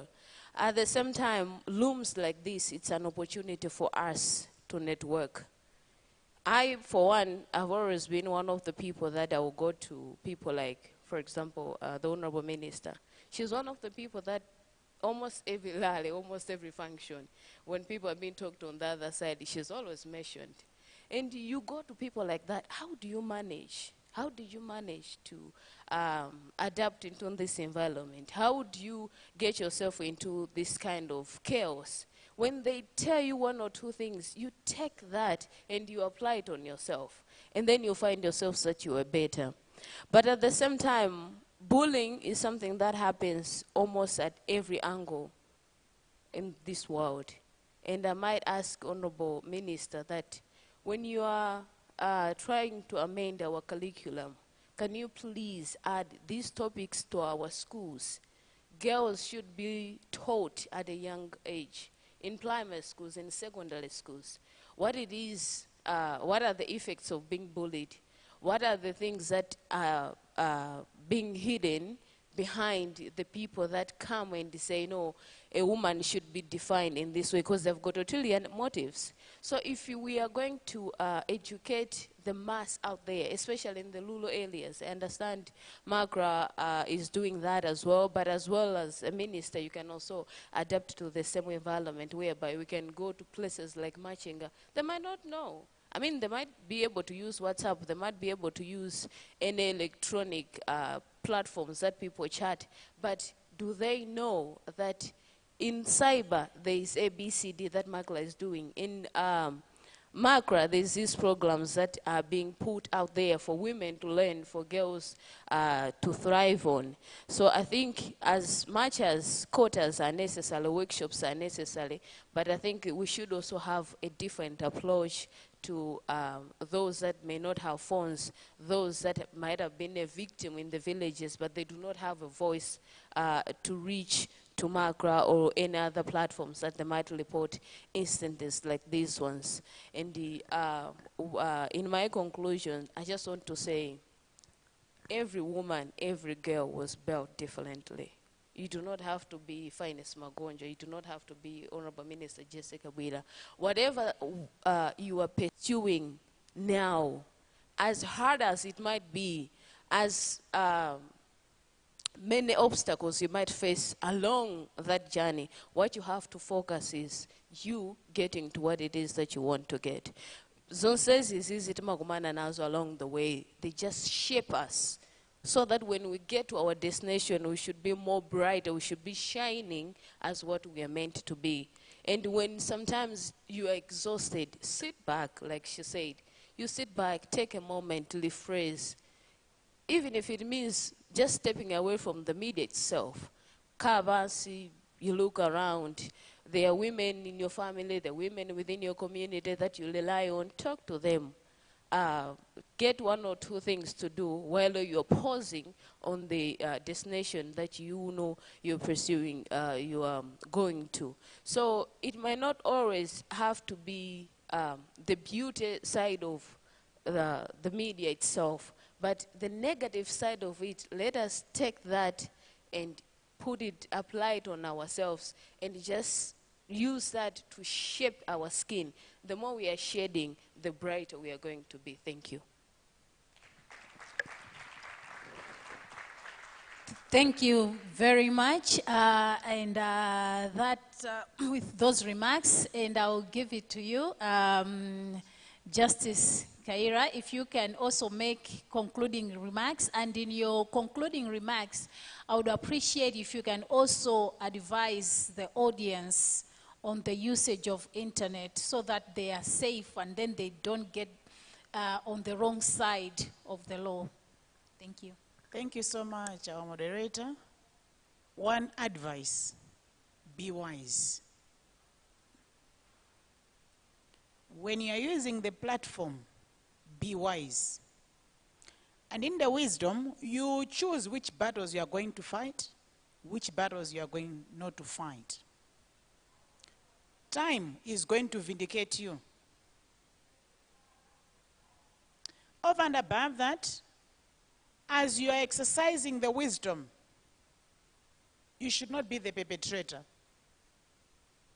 Because if you are the perpetrator, do not think that because you are a female, then the law enforcers are going to be quiet. And if you come to court, do not think that because I am a female, the courts are going to be lenient with you. If there is a punishment, the punishment is going to be meted out on you. So it is better to avoid being a perpetrator by exercising wisdom. Mwachidule, zopeweka, pewani. Thank you so much. Okay, before we conclude, let me give it to Dr. Kabwira. She has one more issue that she would want to say. Just quickly, I just want to buttress what the judge has said. Even this business of us posting nudity on your own, we have rights to our bodies, but let's be wise. Because that can be weaponized against you. No matter how happy you are, how much you love this person, remember to protect yourself. Don't make yourself vulnerable. Remember, whatever picture, or you are at a certain function, don't post anything that will make you vulnerable. Because when you go to an interview, all they need to do is pull up this thing and say, so you want to be CEO, look at what you are looking like here. So this issue that you are in a place, always remember, for women, when they say you have qualified, you've actually done times 10 of what a man has done. The background check on you is stronger, and they look at your private life. So whenever you are out there, take care of yourself. No need to be found drunk like a skunk. You are not well dressed. Don't make yourself vulnerable. something happens to you at night, you will not have the evidence of a picture because it's dark. And all they'll say is ukunama. So, John, this issue of be wise, protect yourself, know you are living in a world that's run by the boys' club. When you go anywhere, they will judge you, Kwambi. So take care and don't make yourself vulnerable. Protect yourself. Thank you very much. I think a lot has been said. We have also a responsibility. We have a responsibility. The first person to protect you is yourself, as we've heard. And trust me, I've done so many interviews, people coming in, and we search a lot nowadays. And nowadays, it's even easier to get to know you, even if the person is just coming in. We go on their social media, we go on their Facebook, we look at what they are posting, we look what other people, you know, there are so many. And sometimes with AI has no face. When it comes to sifting your CV, it has no face at all. It just generates all the information regarding you. It brings you. If you just do Grok or you are searching deep search, those apps, they investigate you, they do that, they do. It has no face. I'll give you a very, very good example. You know, like in the airports, the advanced airports there, you do the self-check-in of the bags nowadays. You just go on and then you check in your bags and you let it go. You know, there are times when you have a human person there's a human being, and then a person is handling that. And then it has overloaded, maybe by 0.2 or 1, whatever. You can negotiate with that person, and they would allow you. AI doesn't allow you. The moment it hits 0.1, like it's a cutoff. They charge you, you have to pay, or you have to take something out. With a person, sometimes you can negotiate. You can talk. What I'm trying to say is that for you, young generation, whatever you are feeding the internet, whatever you are feeding that platform, it's going to follow you. And it will not have a human face to look at you at all. To say, oh, this person is good, this person is this. No, they don't have that. They're just looking at. And then there are those that they say, oh, I have 2 characters. On AI, I'm a different person. On social media, but in real life, I'm this. Algorithm doesn't look at that. It's looking what you're feeling. So be careful what you're posting. Be careful what you are saying about others. It's very, very important that you take care. So I know that we've talked a lot. We've not only spoken about pain, we've also spoken about power. We've not merely exposed the harmful of digital world, but we've also illuminated the path towards justice, healing, and transformation. The stories shared here have reminded us that cyber violence, it's not a virtual pain.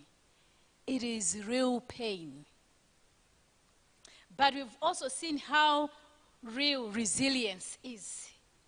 We've heard how survivors have become advocates, how silence has turned into strategy, and how individual voices are building a collective shield for future generations. So, to every woman who is here, or listening to us here, who has been ashamed, harassed, or silenced online, you are not alone.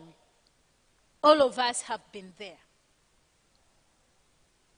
Take this as an opportunity, more than just a discussion, more than just hearing. Let it be a declaration. The digital space in Malawi will no longer be a battleground for gendered harm, but an arena of voices, value, and victory. As we conclude, let's give a big hand for our panelists today. We really, really appreciate for sharing your stories, for being vulnerable to each one of us, and giving us advice on the digital platform regarding cyber security, cyber bullying, and Also, as we navigate ourselves, as we secure ourselves, as we secure our space, how we should move forward. We are very, very grateful. We know you are all busy people, but for taking your time to be with us here, we feel honored. Have you been encouraged this morning? How many have been encouraged? Let's give our panelists a round of applause as they go back and sit down.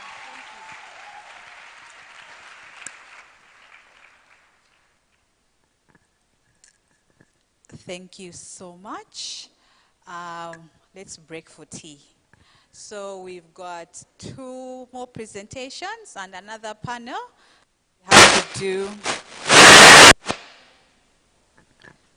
we have to get through before we do lunch. So quickly,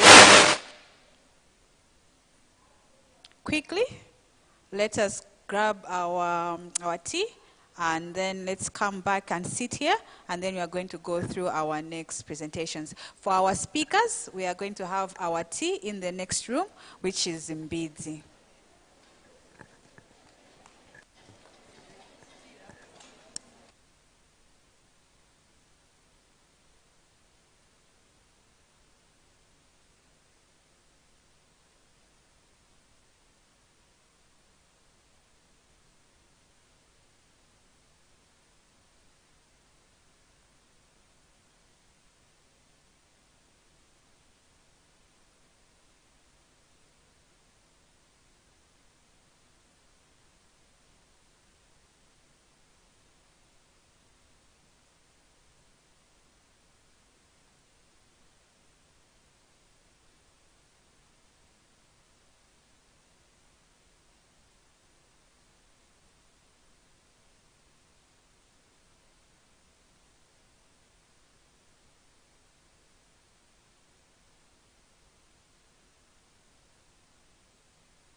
Ladies,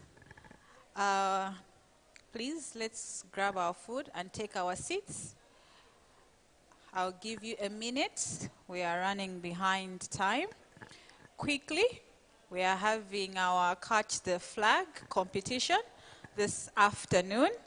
So, if you want to take part in this competition, please scan the QR code and register. We also, the requirement for this one is that you bring your own laptop. It will be very difficult for you to take part in the competition if you do not have your own laptop. But please scan the QR code, register. The platform can only take 100 participants. So this is first come, first serve. The winner of this competition is going to intern with MACRA for a year.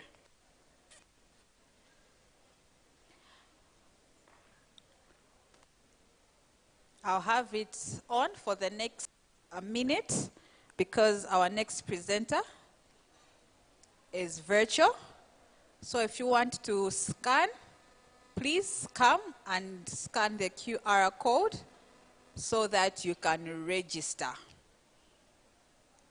I'll only keep you here for the next 40 minutes before we break for lunch. So the quicker that we can do this, the quicker that we can break for lunch. Ladies, let us scan and scan away. Also, Airtel is giving away MiFis. Today, what they need you to do, two things. One, follow their page and follow the MACRA page as well. Two, make a very short video of you creating a strong password. Make it fun and educate people on online safety. Upload this video on your various platforms, be it Facebook, Twitter, Instagram, or TikTok. And then the one that has more likes is going to win a MiFi. They have 20 that they are giving away. But also, for the people that are going to like your posts, the first 15 will be given bundles by Airtel. So upload that video and tell your friends to like, because they too are going to win a bundle from Airtel. So make a short video of yourself creating a strong password. Make it fun, make it educational, upload it, follow Airtel, follow MACRA, tag us, use the hashtags that were shared, hashtag WIC 2025, hashtag she secures. Do not forget to tag us. That is how we are going to be able to see your videos. All right. Technical team, may we please have our presenter?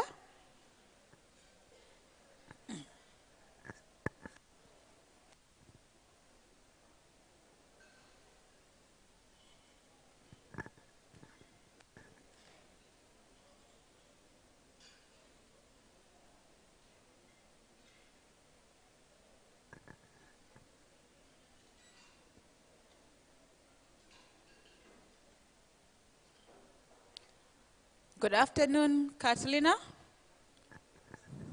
Can you hear us? Hello. Hello. If you can hear us, you can go ahead and start your presentation. You have 15 minutes. Okay. Thank you. So I don't know if you can have my slide. Thank you so much. So I'm going to start because we're short on time, but so distinguished participants, representatives of the Malawi government, all supporting national and international institutions and organizations, to all fellow speakers, you have been inspirational. I loved hearing from you from the previous panels. And of course, to the young women and girls aspiring to lead in cyber. So good morning.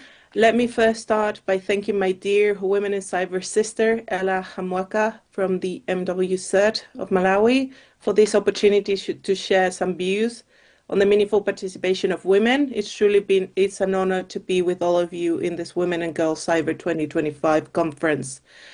And I'm here to explore how diplomacy and technology are increasingly intertwined, specifically how we go from technology discussions to diplomacy and how that is shaping the world. So just to share with you, I'm a career diplomat from Chile. That's a South American country. I am in Washington, D.C., representing my country to the Regional Organization of American States. And I also cover UN processes on cybersecurity and cybercrime. So next slide, please.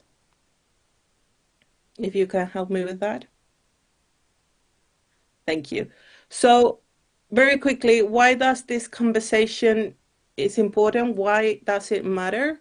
Because we're like in a profound technological, fast-moving transformation like never seen before in human history.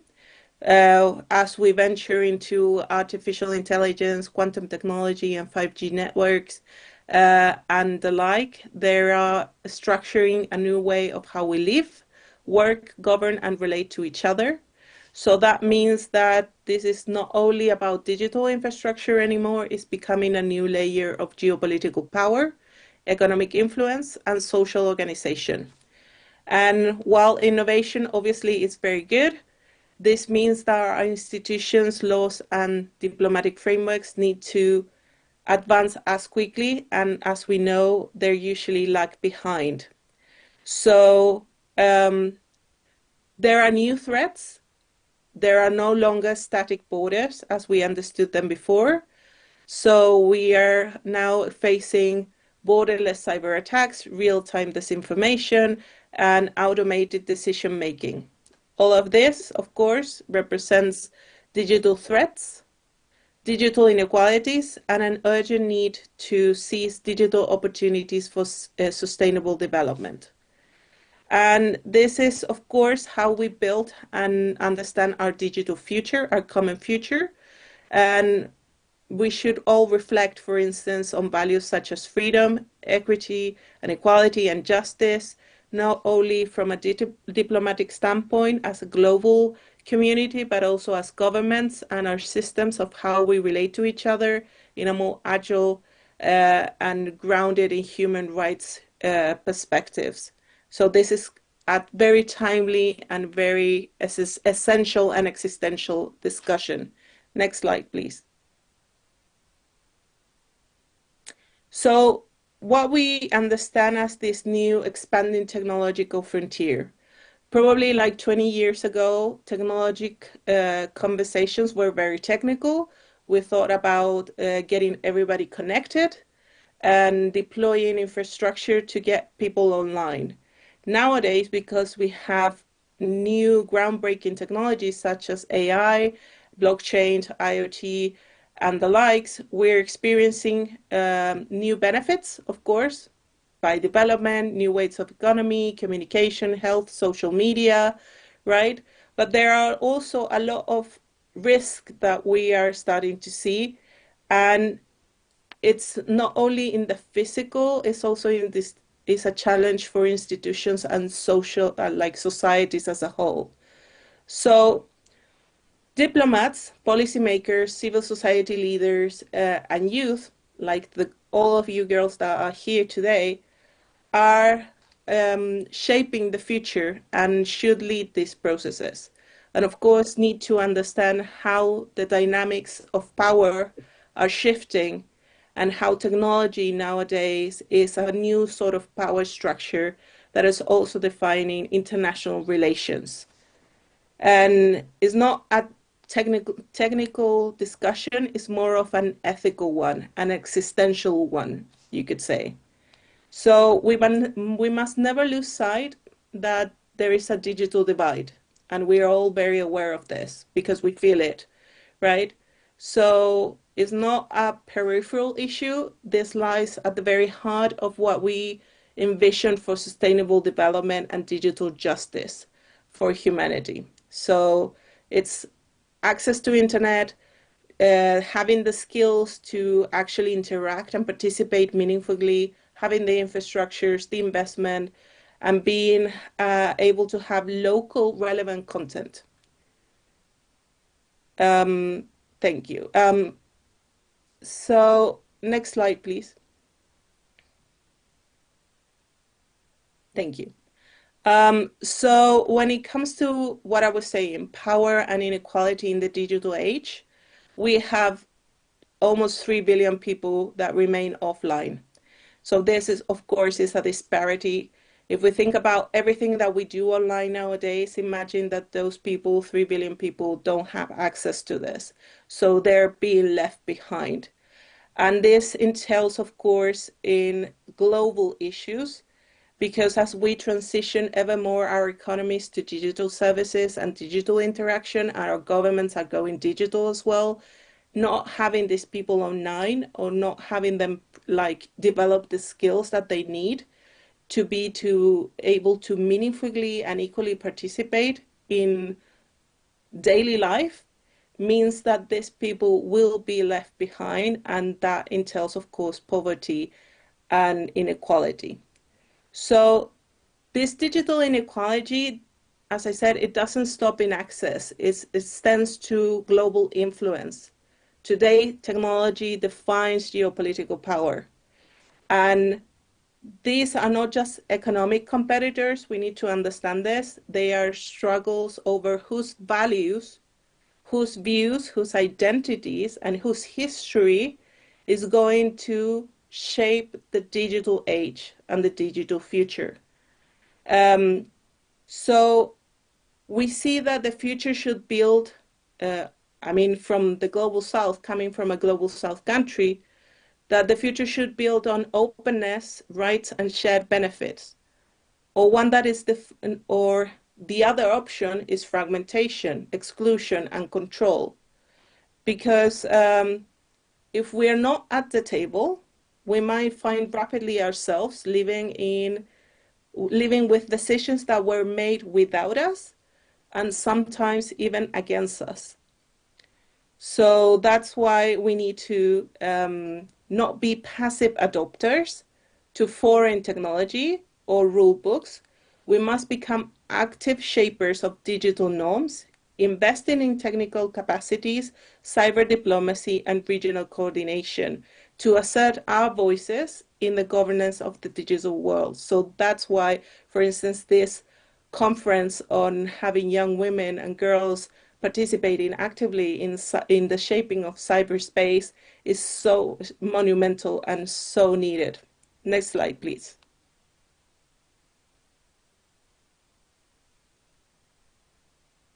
So, as I said, technology is shaping geopolitics. It's not only tech competition, it's also a new sort of battleground. So you can see some graphics there, but these are national interests at stakes. And when we come to for instance, the UN dialogues on cybersecurity, this is ever more being felt in the negotiations. We feel the differences in power and influence by countries that, of course, are further along when it comes to technology, whereas developing countries are sort of lagging behind. But that doesn't mean that we cannot be influential when it comes to those forums. And for that, we need prepared diplomats and advocates that speak on the needs from our own context and like regional and sub-regional needs. Of course, this amounts also to the definition of standards, technological standards. Where do we get our technology? Who is building it? The supply chains around it, the development of infrastructure, and of course also, as I mentioned, data sovereignty and the digital influence. The content that we consume, for instance, in social media, where is it coming from? Do we see faces and contexts and histories that represent ourselves? Not only like in social media, but also like from academia, from technical expertise papers. Where is that data coming from? And you will probably see very rapidly that the global south is underrepresented in many cases. Luckily, like in Malawi, you speak English, but for instance, in South America, we speak Spanish. So many of the content sometimes is not available in our languages. So that is easily accessible for the common people to get better education and to get all the benefits of what that open internet was supposed to be. That's why shaping the negotiations and influencing how the discussions are built around this within the UN, or for instance, your regional organization, it's so important so that the representativeness of your needs are being presented in an adequate way. And the only way to do that is to be very vocal and to be present in those discussions and to have the skills to do so. So the new terrain demands that diplomats, and that obviously is every national representative, needs to understand both technology and geopolitics.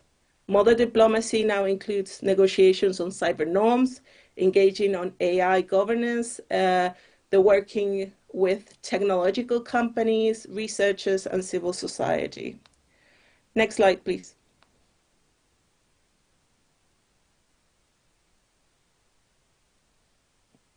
So very rapidly and following along, diplomacy in the digital age is building bridges in cyberspace. So now diplomats maybe traditionally were people that studied international relations or something related to this, international commerce and the like, or human rights. But nowadays, and I tell you from my personal story, I'm an engineer. I started in the technical field. I started in the Ministry of Telecommunications.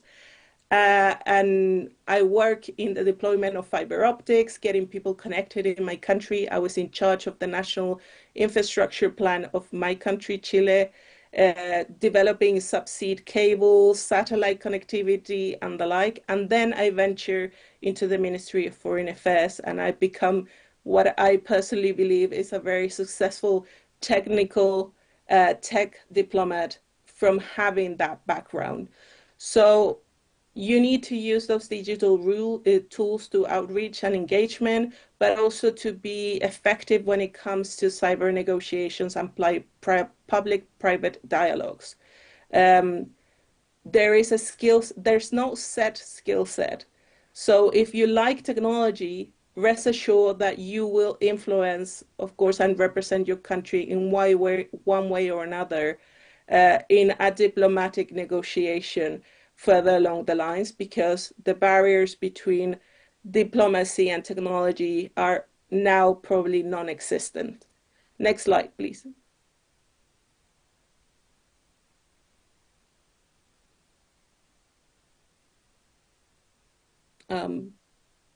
Thank you. One thing that I want to touch upon is because of this non-existence between different actors, those barriers are not there as they were before, is because we have new actors in the digital governance. Of course, we used to think that international relations was only for states to have.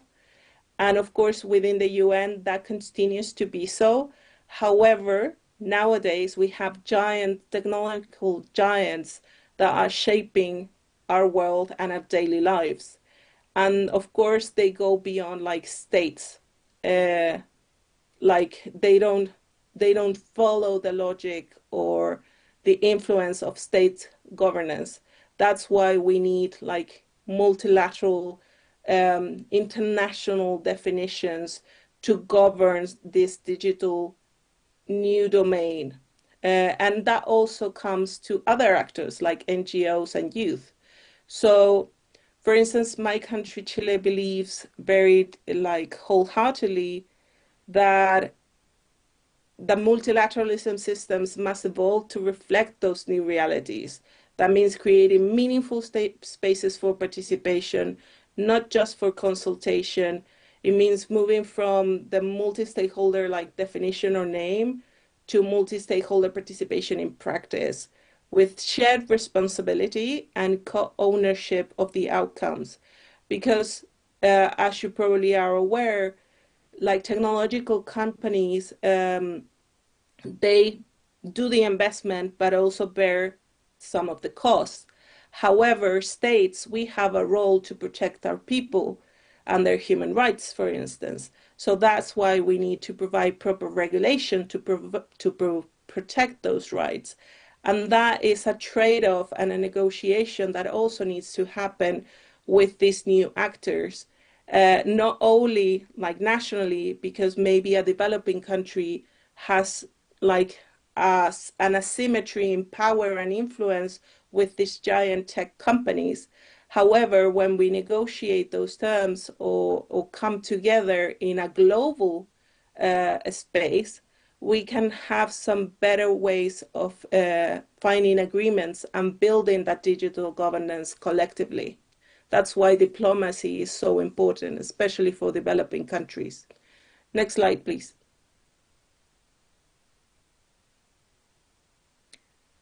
So the new areas of engagement, of course, are different forums, sub-regional spaces, new thematic, like directed forums for discussing like the development of new complex technologies. But all of this, at the end of the day, require collaboration on the definition of norms that are mutually agreed, eventually venture into developing new laws and regulations, and of course, and most importantly, for states to have capacities to implement them. And the sharing of capacity comes from those negotiations, from that understanding of the divides that are currently occurring and widening between states when it comes to technology adoption.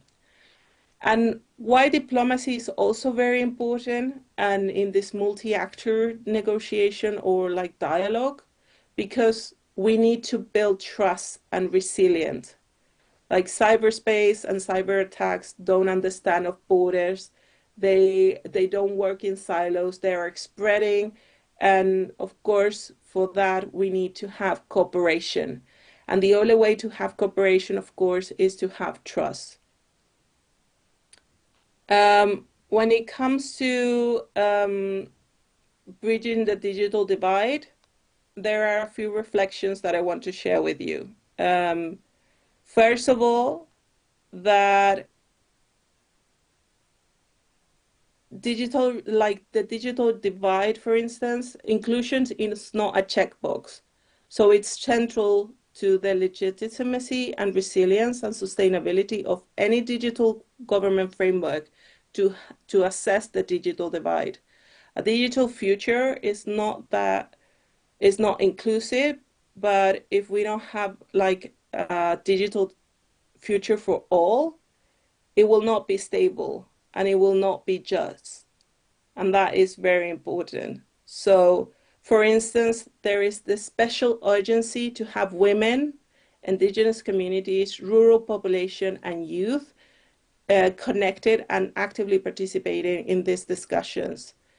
Even when connectivity exists, many still face barriers of full participation, whether it's because of cost, lack of skill, or context that don't reflect their realities.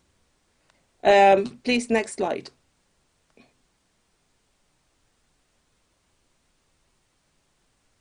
The next slide, please.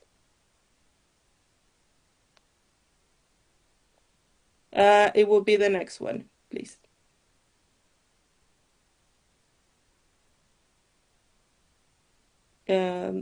Next slide, please. Thank you. So this is a very graphic representation of what cybersecurity as foreign policy or foreign discussion is currently happening.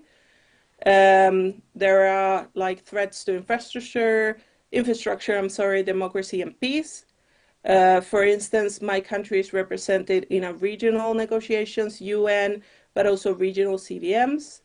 And this whole framework as a whole is a call for the world for cooperation, better cooperation, the drafting of better regulation and laws, and the responsible state behavior in cyberspace. So you can see very clearly that there are corporate interests, technological communities, all that I was talking about, the different actors and their interests, how they combine and how they come together, like in cyber diplomacy as a whole, but then how they also come in the room for like very specific and targeted UN cybersecurity regimes. That could be the Cybercrime Convention, the open-ended working group that just finished and transitioned to a global mechanism and the like, or discussions on AI. If we can move to taking into account that we have very short time, if we can move to the next slide, 2 slides ahead, please. The next slide as well, please.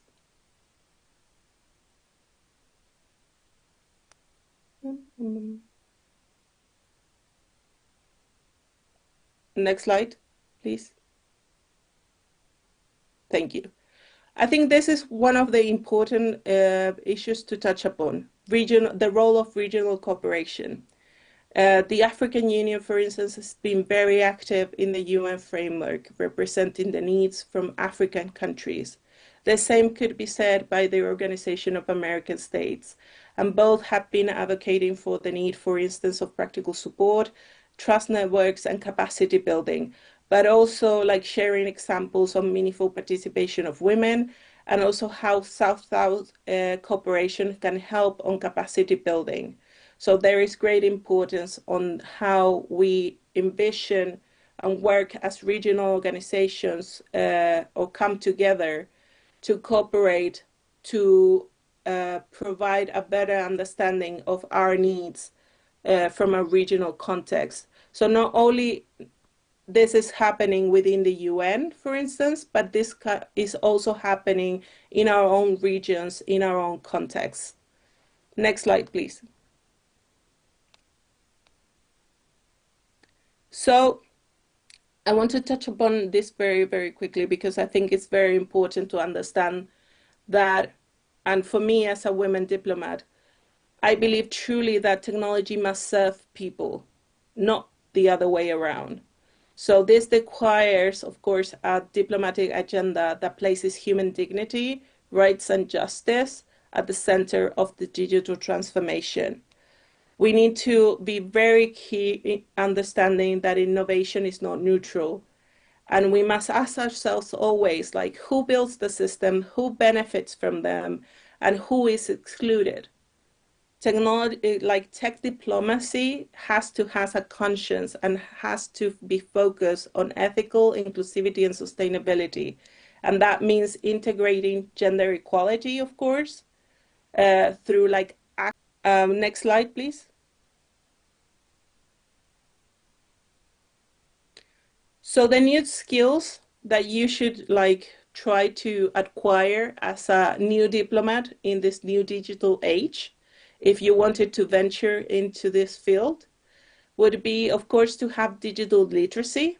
You need to understand the platforms and the technology, the algorithm, but also be very good with cross-sector collaboration. Technology needs to have a use, and probably it's going to be on the health sector, construction, cyber, like services, digital services, economies, and the like, education, for instance.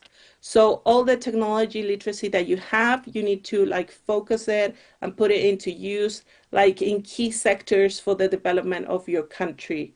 And that means that you also need to understand those sectors and how technology impacts them, both in the positive and in the negative.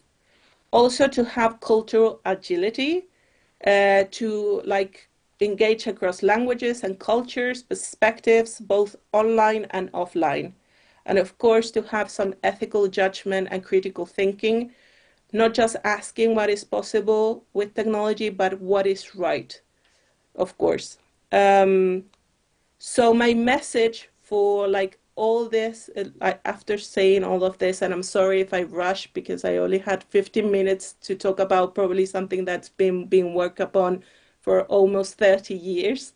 My message to all of you would be, don't wait to be invited. Start building your skills, even if it's just one step at a time. Build within your communities and start working on your own vision and writing your own story, how that can influence and shape the discussions worldwide, because it can have an incremental effect. The future of diplomacy is being written, and of course you can be great actors in that. And if we can go to just the last slide, please, for final reflections. Next slide, please. Final reflections, just to give you food for thought, and it can be a sort of call to action to tell you that technology is not neutral, and it needs to be like that. And neither is governance. Governance is not neutral. There are great interests behind these negotiations. So every digital choice that we make, whether it's design, policy, or diplomacy, carries values and also consequences. We are all part of this digital future, and we're all key in building it. So whether you're like a diplomat like myself discussing norms, or a policymaker shaping regulation, or a student like learning how to code, or maybe an advocate or activist defending digital rights, your role matters. And we must all work together to ensure that technology becomes a tool for peace, inclusion, dignity, and justice, not division and control. This means embedding human rights into every layer of innovation and ensuring that the benefits of digital transformation are shared, not hoarded, or like only left for very few people. So from tech to diplomacy, our shared task is clear. To ensure that the digital progress leads to inclusive, secure, and human societies, we all need to rise to that challenge together. So don't be afraid to lead in that process. Thank you. Thank you. A big hand for Catalina. Thank you for taking time to speak to us on a very important topic, which is digital diplomacy. As you can see, this is another field that you can venture into. So cybersecurity is quite diverse. So thank you, Catalina. We'll let you go now. Thank you. All right, quickly, let us go into our last presentation before lunch.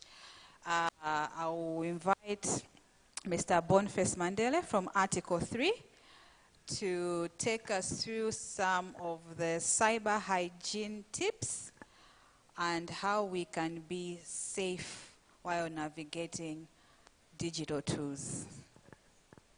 15 minutes.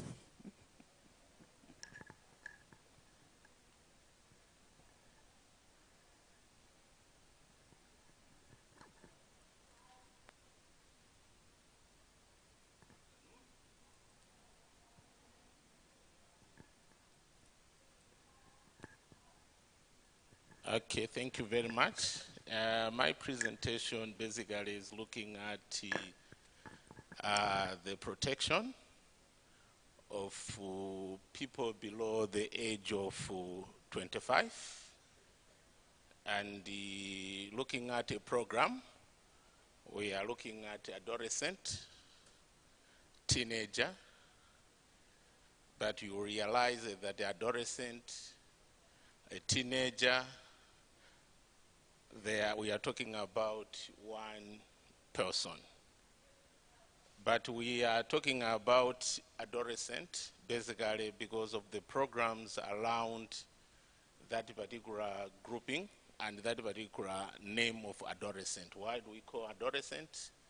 But also a teenager because of the programs, opportunities that surround particular that name.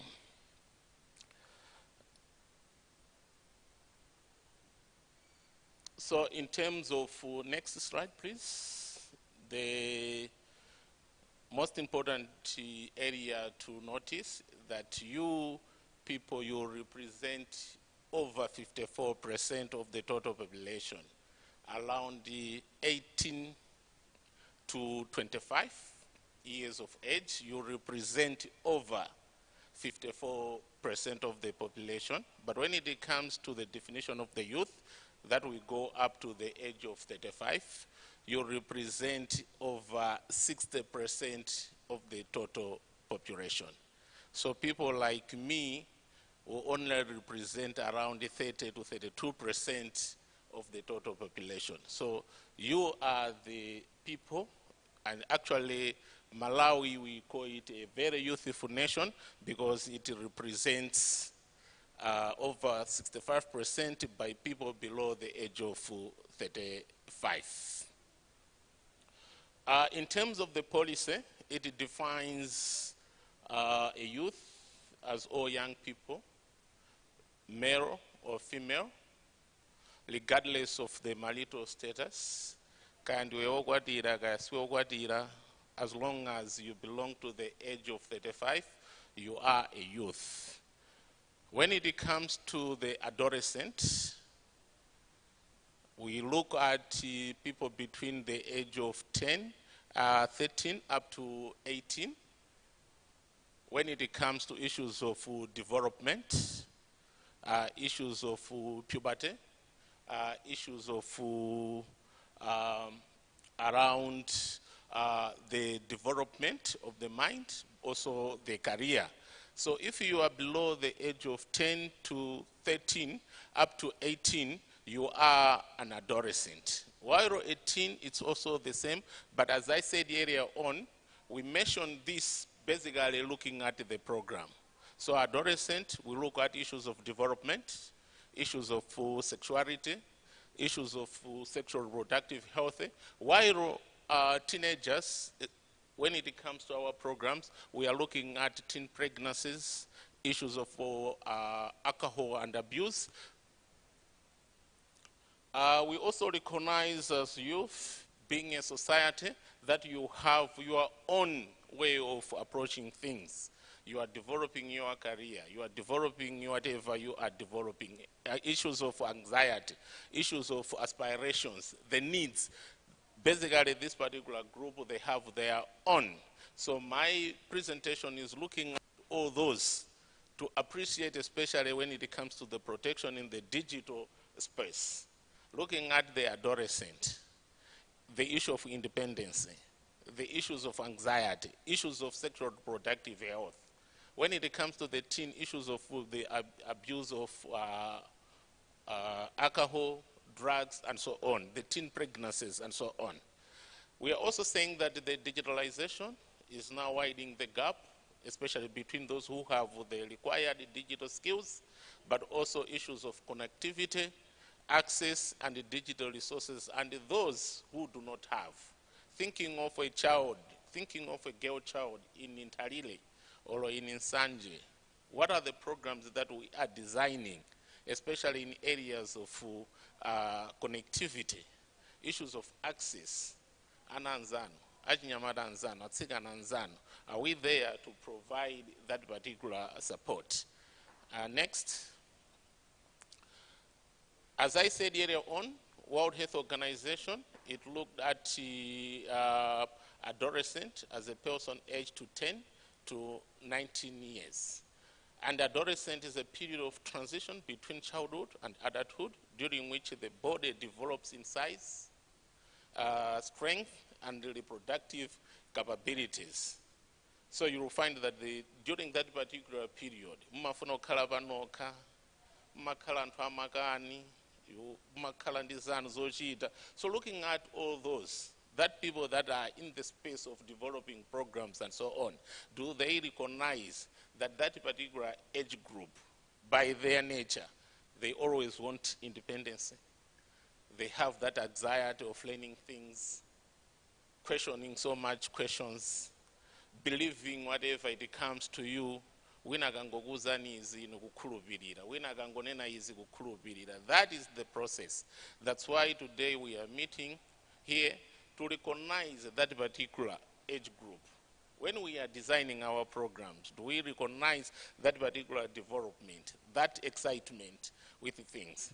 But we are also saying that any person aged 13 to 19 years is a teenager. So on that healthy, that particular group, they only recognize because it's a group many more vulnerable when it comes to members of Sagonsegera. When we are designing our programs, that particular group, can they access information online, especially in Malawi?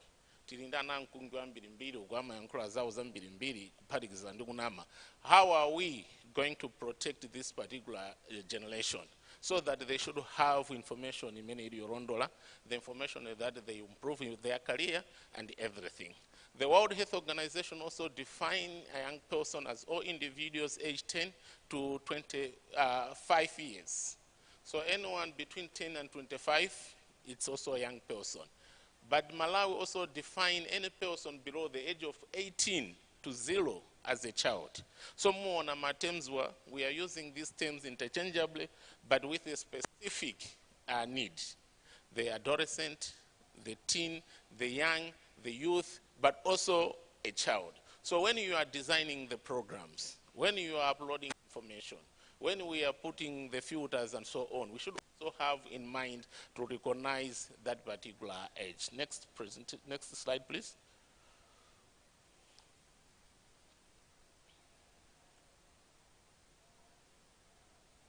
Next one. We are moving to 2030 when we are looking at the digital skills becoming a critical area when it comes to professional success. If we are to move forward, we need to develop skills when it comes to internet, emails, whatever. We need to build our skills. We need to skills so that when we are selling our mandasi, we should all upload pa phone yatu, pa Facebook yatu magulitsa mandasi. When we are selling in Tedza Ogazinga, we need to do the same. We need to have all those skills. So we should not go far in terms of our thinking.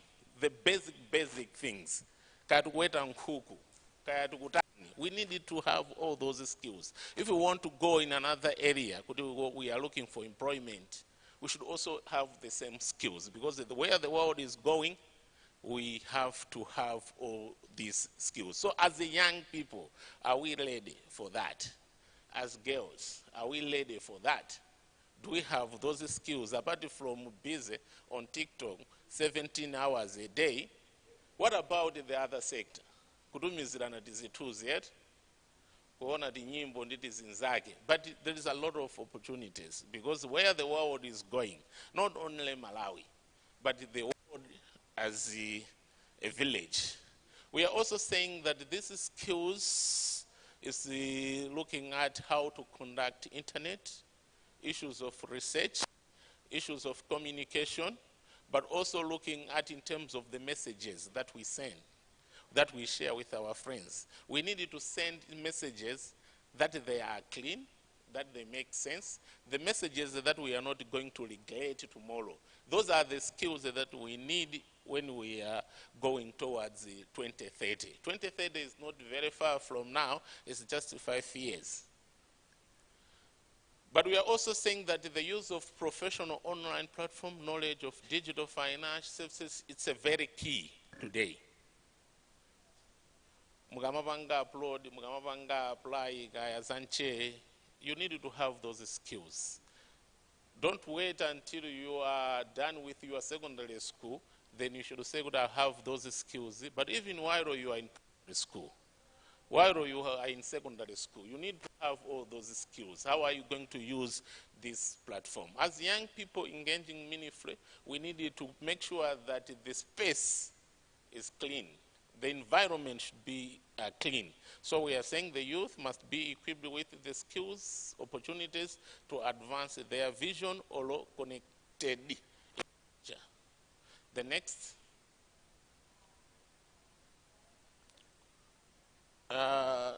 Just go to the next. It's looking at the behavior. So as a young person, as an adolescent, as a teen, you have the rights and also you need to be protected. As we are talking about human rights, we are also saying that a protection line is an extension to our rights. The past years, we have been talking about the protection in terms of exploitation, physical abuse, neglecting, and zina zotero. But we are also saying that we need to be equally being protected online. The violation of human rights, be it physically or online, it's the same. It's abuse. Chimo ndi chimo. Kaya kulipanga online, kapeno kulipanga pa maso jonchi. It's still a chimo. So the protection, we are saying in human rights, it's an extension. But we are also saying that human rights and legal rights allow individuals to access. It is your right to access information. It is your right to ask. Is it your right to get china chili chonse chimene chingakuthandizire online? But we are also saying that the use or create and publish digital media and or access and use computers and other electronic devices and telecoms networks. You equally need protection by the state, your parents, the community, even your school. You need equally the same protection. While we are protected physically, but we also need to be protected online. The right to privacy, freedom of expression, and internet access is your right. You need to have your privacy. But at what age? What information is that we need now to be? That one is very sticky area, the issue of privacy. As I've already said, with adolescents, these are the human beings that they demand independence. That is pezeka kuti ku school tikulimbana kunena kuti titapita ku women in cyber. The way you're talking about it's my right to be protected in terms of privacy. We need to expand on that. I will give a very good example. Muchichewa tikamakamba za privacy susoti mukatumizirana zithuzi zanu makolo anu azipeza muli maliseche ndi zina zotero ndi muzikanena kuti it's my privacy. No. The privacy that we are referring in human rights, mwapita ku skulu mwauza condition yanu ya kunyumba kuti kunyumba kwathu ifeyo timakhala motere, olo ineyo ndimamwa mankhwala, olo ineyo makolo anga ndotere.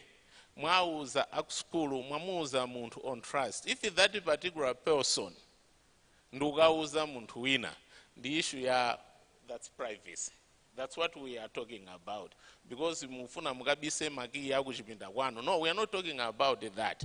But the information that you have shared on trust with a third person, any violation of that, it's the violation of human rights. Any information that you are not supposed to share with anyone, it's limited to your family, it's limited to your friend, it's limited to yourself. That's the privacy that we are referring to. So the law has to protect the identity of your family. The law has to protect the information that only belongs to you. That's why we have been pushing some 3 years ago, kunena kuti marizatsi ana 24 17%. This is what you should share online pa school yanu yonse. No. That one has to be protected because that particular information is limited to an individual. We are also saying that, like all rights, they needed to be enjoyed without discrimination and with responsibilities. While you are enjoying your rights, while you are enjoying being online, you need to exercise your responsibilities. How are you going to behave online? Next slide, please.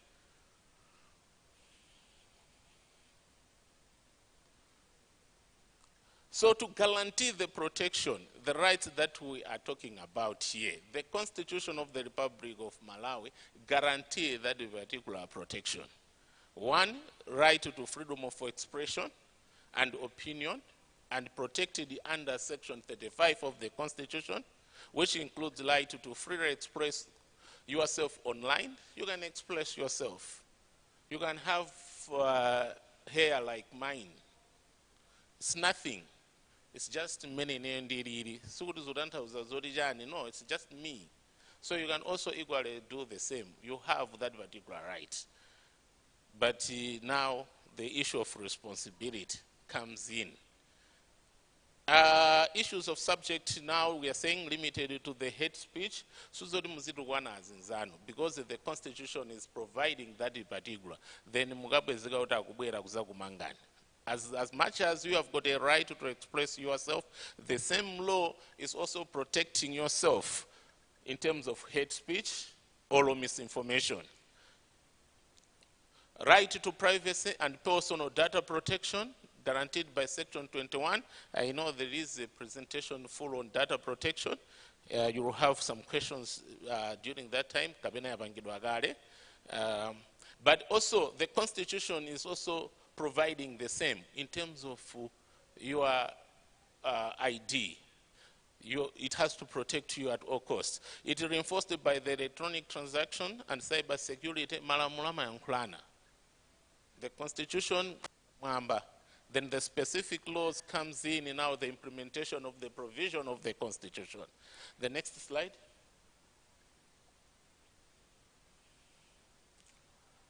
In terms of access to information, under Section 37 of the Constitution, but also the Constitution the same, the Bill of Rights, and Section 15 to 46. In school, college, you don't need to wait to come here to the Bill of Rights. No. Katengeni Constitution yano, mugawe renge, mugazipeza isi. Mugapeza good from 1 up to 56, how is the Constitution protecting us? Regardless,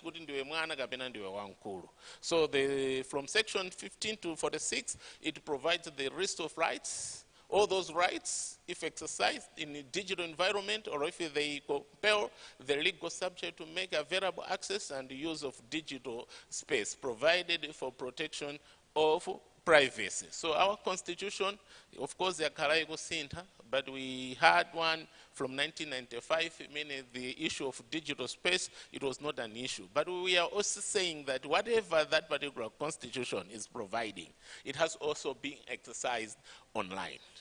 The next slide. If you are a person below the age of 18, now this is your Bible. The Child Care Protection and Justice Act. It provides that protection.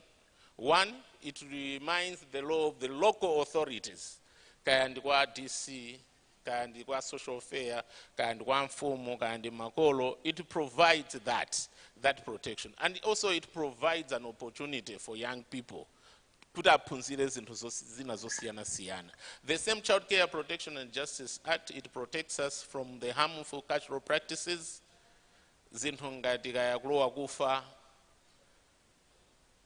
We cannot define it online because that's an opportunity.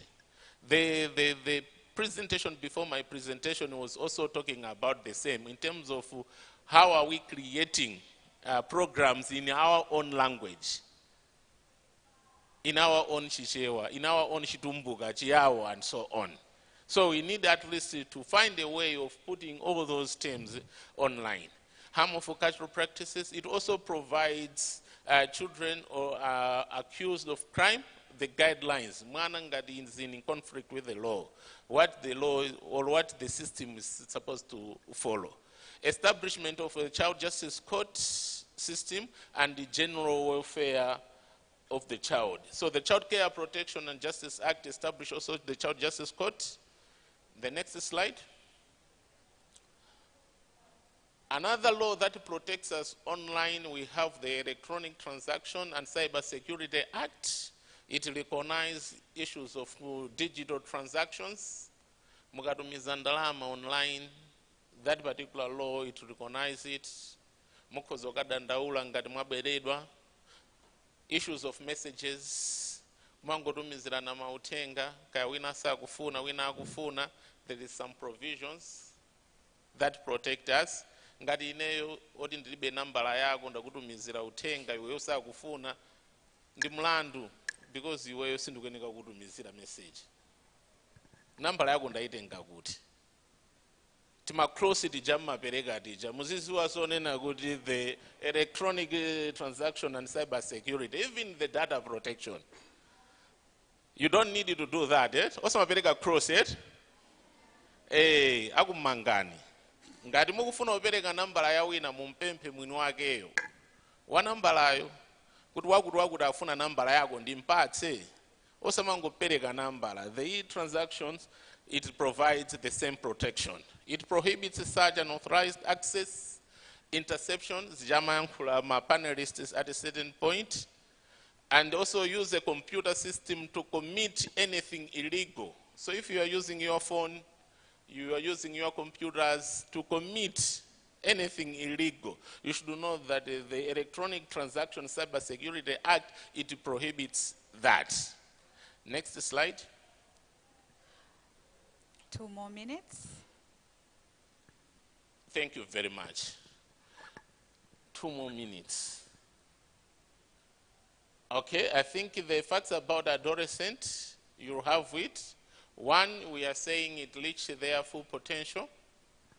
Adolescent requires a safe and supportive environment. It's the age. It's age. So if you provide our information online, we are destroying the 54% of the total population. So 54% total of population. So information that we are posting today, on social media today, it affects this particular group. The potential or the magnitude of abuse online demands greater action. We have now amended the penal code to provide the 2-year age difference when it comes to sexual abuse, but we have also put 18. Look at the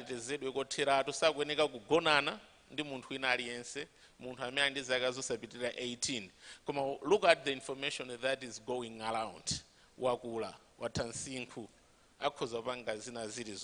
in conflict with our own provisions. Adolescents' experience in digital environment can influence their body, images, and perception of what an ideal body should look at. So, you are representing the society. Whatever you do, especially the adolescent, they believe this is the way of life. So whatever we are posting, let's make our space very clean, because the next generation, especially adolescent, will take it.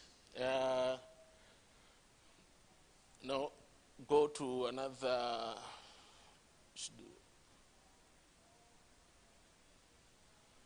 No, I think you should go to digitalization. No, it should be the social media hygiene. The another one, up. No, down. I think it starts with don't post or send pictures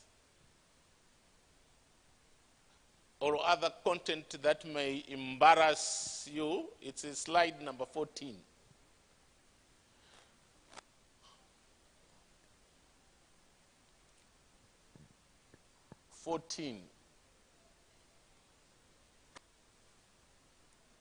Yeah, that one. So when it comes to the hygiene, they have been talking about the skills, opportunities, what it takes. But my presentation for the young people is centered on how we behave, how we conduct ourselves online. One, don't post or send pictures or other content that may embarrass you or get you in trouble now or later in life. Once something is online, it can remain online forever. It does not forget. So you post it today, be assured that that thing will be there.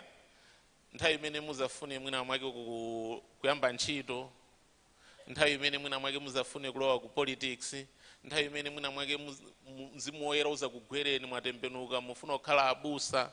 Whatever you are posting today will be there So muzakhala abusa zithunzi zanu zizatuluka nthawi imeneyo. Never send a picture of yourself to a stranger. Sikungondona bamboneka bwino ngati ineyo basi usangalala nane basi mwamba ndilumizira zithunzi. No, don't do that. Because you don't know the intention. You don't know what I want to use your pictures. Keep your privacy settings as high as possible, especially those that you are in colleges. Make sure you protect your projects, you protect your content, you don't share the password. Once you share the password, it's not a password, it's just a figure.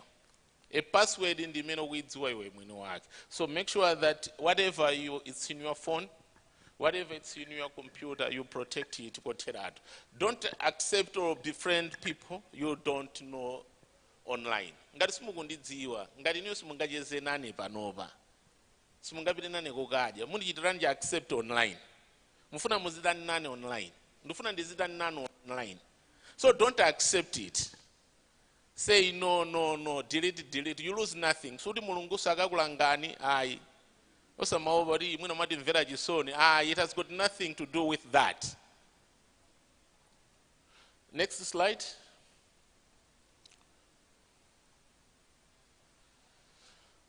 It has to go to 16. We'll share we'll share with you. Let's look at the opportunities. We have this policy. It's an opportunity. When it comes to opportunities to work or career pathways, there is opportunity unlimited. One, infrastructure development. The policy prioritizes expanding ICT infrastructure to ensure accessible and affordable connectivity throughout the nation. So, 33 and 44% many people that are accessing social media, and around 60% they are not on social media. That's an opportunity. You can create your own programs. In terms of infrastructure, connectivity, at what percentage that we are. We need to maintain, and how many muzikabanga maintain infrastructure, IT infrastructure. I mean, muzikabanga develop. There are so many opportunities for young people when it comes to this sector. The universal ICT accessibility, bridging the digital divide between urban and rural areas. There's opportunities unlimited. How many people that they are using, how many schools that they are connected on internet, that opportunity. The governance in ICT development. By embracing transparency and citizen engagement, the policy seeks to enhance public services delivery through digital channels. It needs you people to work in that particular area. Human capacity development, this is whatever we are doing now. It's also part of the development. Digitalization, the policy envisions digitalizing governance processes and functions to enhance efficiency and effectiveness. Aminangabanga means to be effective in Inani. It's us. It's the young people that you are representing 60% of the total population. You still have an opportunity. You go to school, you can change, or whatever you are doing, you can maintain, but remember that there is an opportunity. ICT legal and regulatory environment, they still need a lot of people to work in the regulatory system, development of the systems, research. It's another area. We need to conduct research. We need figures. How many young people are online? We need figures. What are the programs that we are doing in Malawi? Cybersecurity resilience, the policy addresses cybersecurity concerns aiming to safeguard digital infrastructure and promote online safety. You need to go back to your schools. Even if you want to be a teacher, there is also another opportunity in the same. The last one, very last one. Where to report. One, you can report mugulandira information yolagwiga. You are not safe online. You can report to police. The Malawi Police Service, they have a cyber security unit that specifically deal with the issues of abuse online. We have regulator Makla 261. It is a toll-free line. You can just call. Malawi Human Rights Commission. You can go to Social Welfare, Ministry of Gender, and you report. Thank you very much. Thank you so much. I also believe that we have the toll-free line by Yoneko, which is 116. If you feel like you are being bullied online and you need professional help, you can always call them for free. Let's break for lunch. As we did yesterday, lunch, let's quickly, when I say quickly, grab lunch, I mean we've got only 40 minutes. Students, we are at the main foyer. Speakers, restaurant, and the rest of us in Mbidzi. 40 minutes. Our speakers are Horace Chipembere and Wezi, as well as Constance. Eat quickly, please, because soon after lunch, we will not wait. We are going to go right into our panel. We have to give our students time to do the competition. So quickly grab lunch and come back here. The speakers that are there soon after this break. So please.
agogundikambire ninkani zakale dzigolirira mponje pomwe chintu cholongolola chinali kulira kwa atambala pomwe anyamata sankazidziwa njira za kujere ndipo asungwana sankaenda buno kwa muso ya nkavala mmene chikhalidwe antapang'ono chisanasinthe ndati ndipase nilina ndatambalala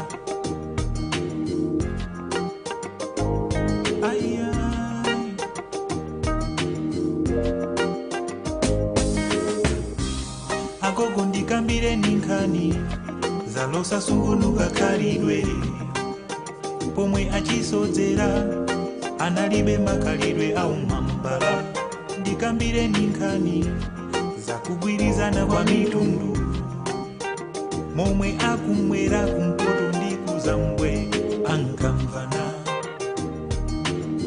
koma tirani lina nkakumo ndimwere nzeru zozama tirani lina nkapumo ndimwere nzeru zozama Batinilinae, batinilinae, batinilinae, batinilinae, batinilinae, Patenilina, Patenilina, Patenilina, Patenilina, Patenilina, Patenilina, Patenilina.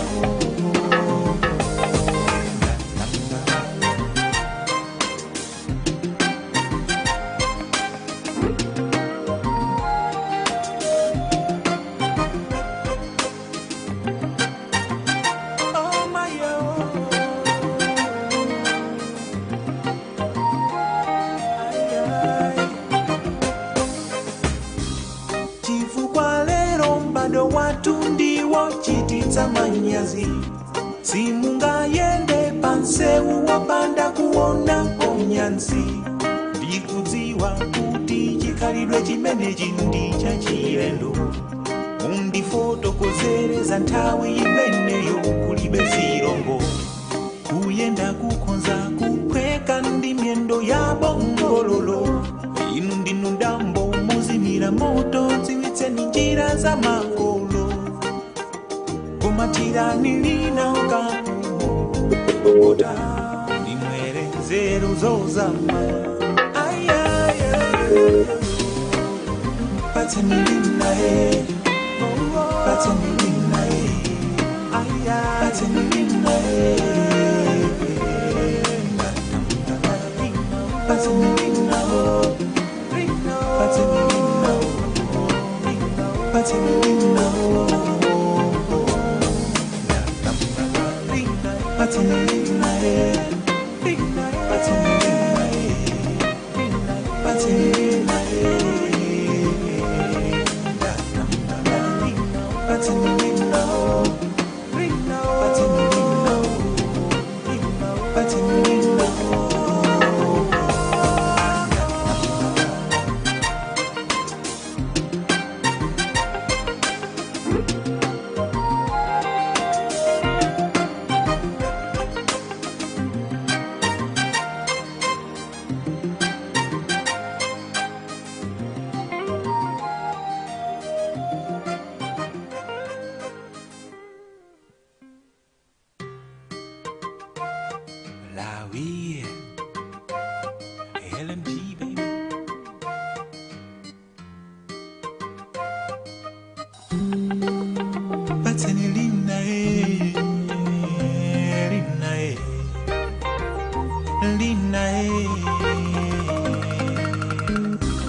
Agogundikambire ninkani zakale dzigolirira mponje pomwe chintu cholongolola chinali kulira kwa atambala pomwe anyamata sankazidziwa njira za kujere ndipo asungwana sankaenda muno kwa muso ya nkabala mmene chikhalidwe andapang'ono chisanasinthe ndati ndipase nilina ndatambalala ayai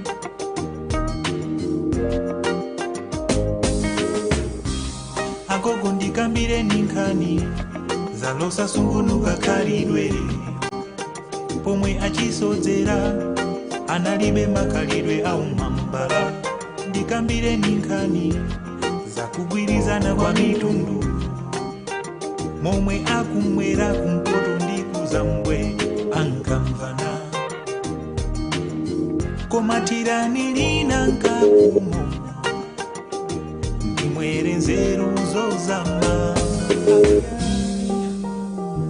tiranilina nkapumo ndimwere nzeru zozama Patenilina, Patenilina, Patenilina, Patenilina, Patenilina, Patenilina,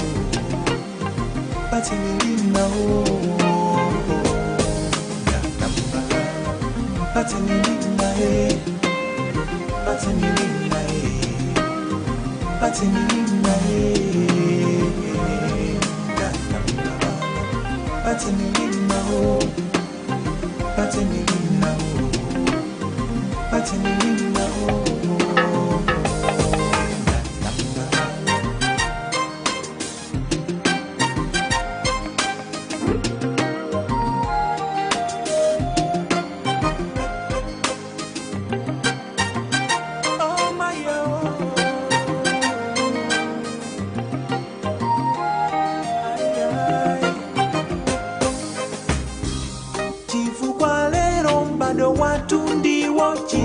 Manyazi simunga yende pansewu wapanda kuona onyansi ndikudziwa kuti chikhalidwe chimene chindi chachilendo mundifotokozereza nthawi imeneyo kulibe zilongo kuyenda kukonza kuphweka ndi miyendo ya bongololo inu ndinu ndambo muzimira moto dziwitseni njira za makolo Matirani kapu Oda Nimwere zeru zozama Ay, ay, ay Patenilina Patenilina Ay, ay Patenilina Patenilina Patenilina Patenilina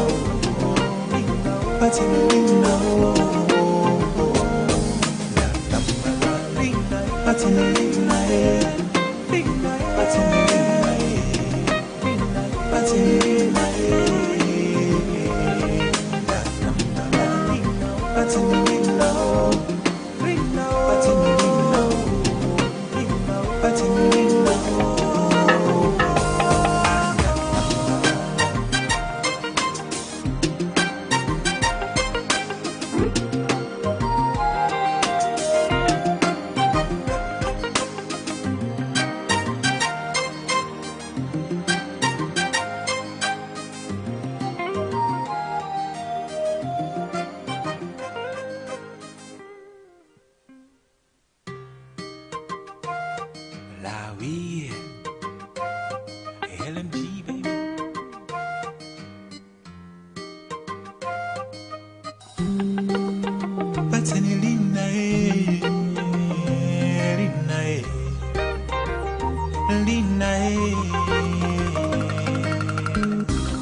Agogundikambire ninkani zakaleti golirira mponje pomwe chintu cholongolola chinali kulira kwa atambala pomwe anyamata sankazidziwa njira za kujere ndipo asungwana sankaenda muno kwa muso ya nkavala mmene chikhalidwe andapang'ono chisanasinthe ndati ndipase nilina ndatambalala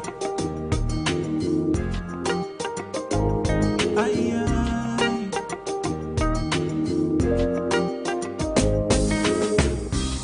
agogo ndikambire ninkani zalosa sungunuka khalidwe pomwe achisodzera analibe makhalidwe au mambala ndikambire ninkani zakugwirizana kwa mitundu momwe akumwera kumpoto ndi kuzambwe ankamvana koma tiranilina nkakumo ndimwere nzeru zozama tiranilina nkapumo ndimwere nzeru zozama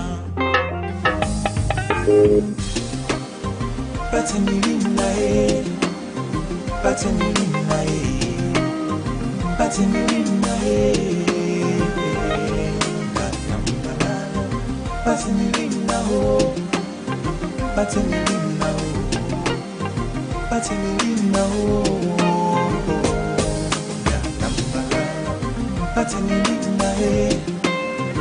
Patenilina,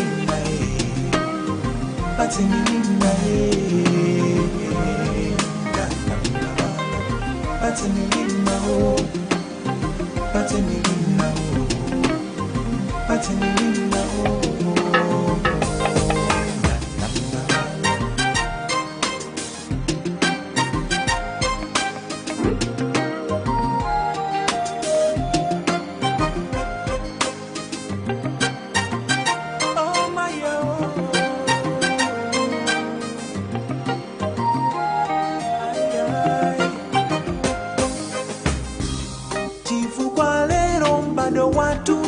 wochititsa manyazi simungayende pansewu wopanda kuonapo nyansi ndikudziwa kuti chikhalidwe chimenechi ndi chachilendo mundifotokozereza nthawi imeneyo kulibe zilombo kuyenda kukhonza kuphweka ndi miyendo ya bongololo inu ndinu ndambo muzimira moto dziwitseni njira za makolo kumatirani lina kapumo okota ndimwere nzeru zozama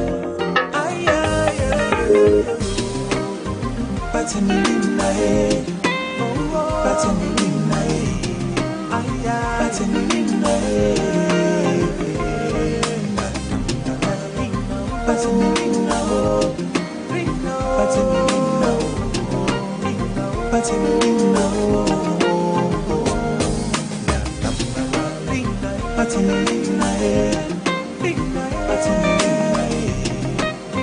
patseni lina patseni lina patseni lina patseni lina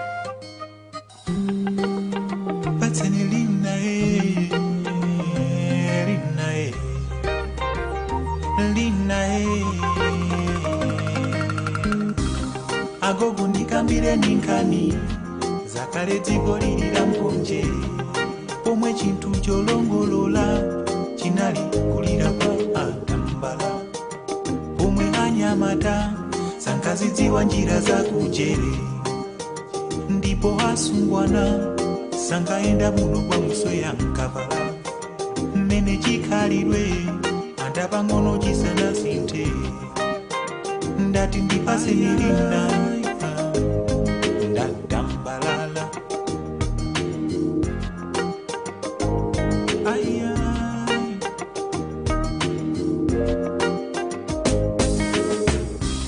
agogo ndikambire ninkani zalosa sungunuka khalidwe pomwe achisodzera analibe makhalidwe au mambala ndikambire ninkani zakugwirizana kwa mitundu momwe akumwera kumpoto ndi kuzambwe ankamvana koma tirani lina nkapumo ndimwere nzeru zozama tirani lina nkapumo ndimwere nzeru zozama patseni lina patseni lina patseni lina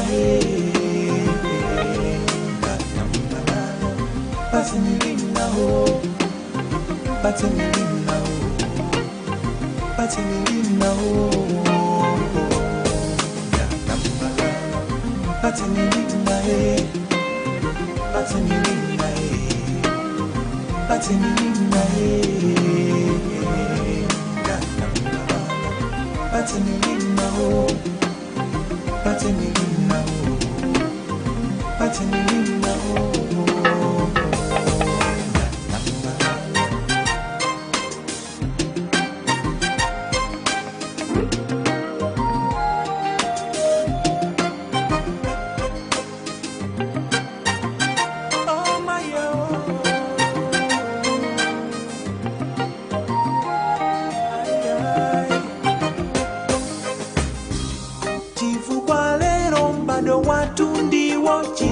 manyazi simungayende pansewu wopanda kuona onyansi ndikudziwa kuti chikhalidwe chimenechi ndi chachilendo undifotokozereza nthawi imeneyo kulibe zilombo kuyenda kukonza kuphweka ndi miyendo ya bongololo inu ndinu dambo muzimira moto dziwitseni njira za makolo kumatirani linanga ota ndimwere nzeru zozama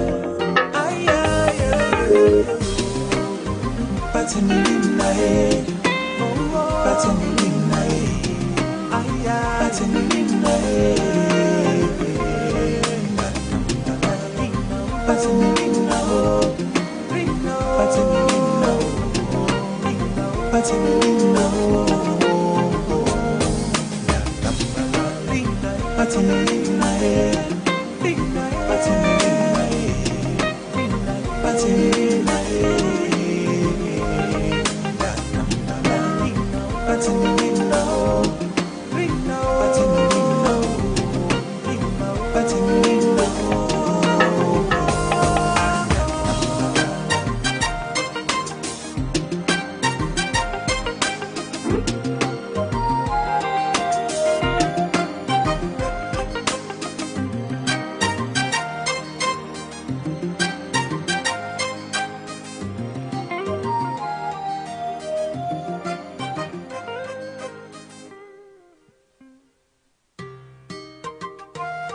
Lawi,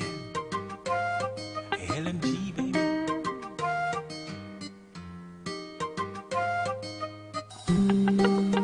Patseni linae, linae, linae. Agogo ndikambire ninkani, zakale dziko lilira mponje, pomwe chinthu cholongolola chinali kulira kwa atambala pomwe anyamata sankazidziwa njira za kujere ndipo asungwana sankaenda muno kwa musweya nkavala mmene chikhalidwe antapang'ono chisanasinthe ndati ndipase milina ndatambalala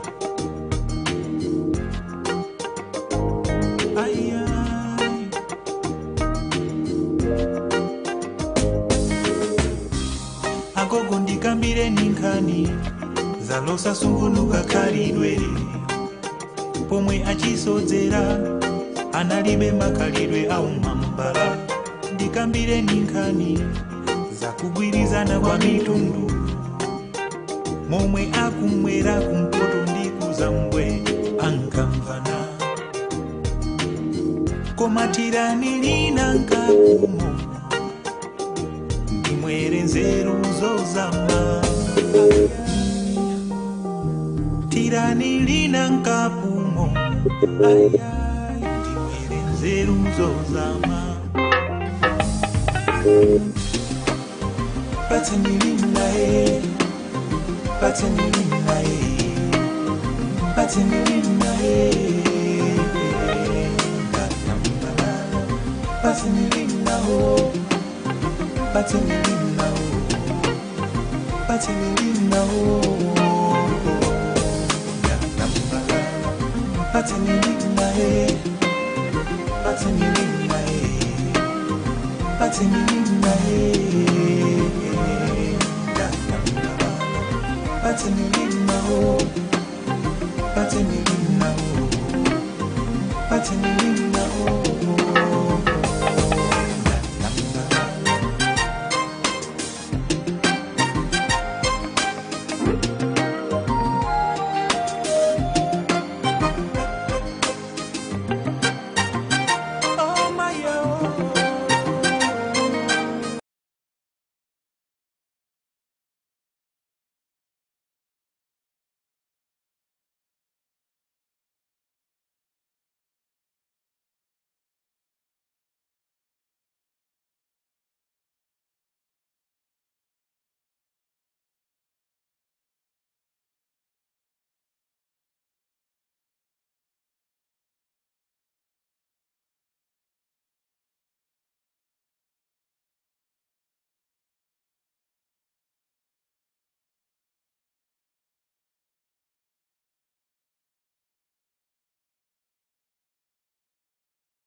Patinilina Yatambala Patinilina Patinilina Patinilina Yatambala Patinilina Patinilina Patinilina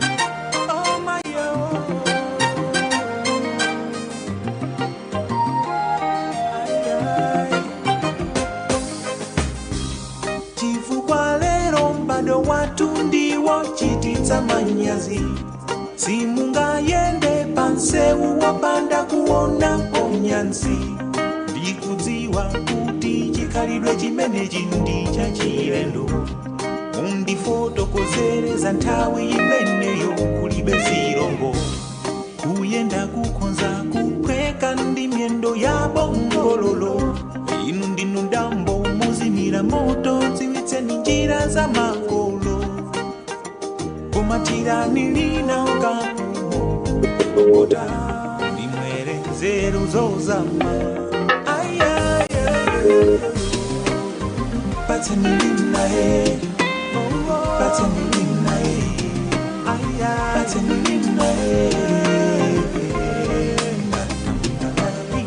patenilina patenilina patenilina patenilina Yes, you see, Lilongwe, can you hear me?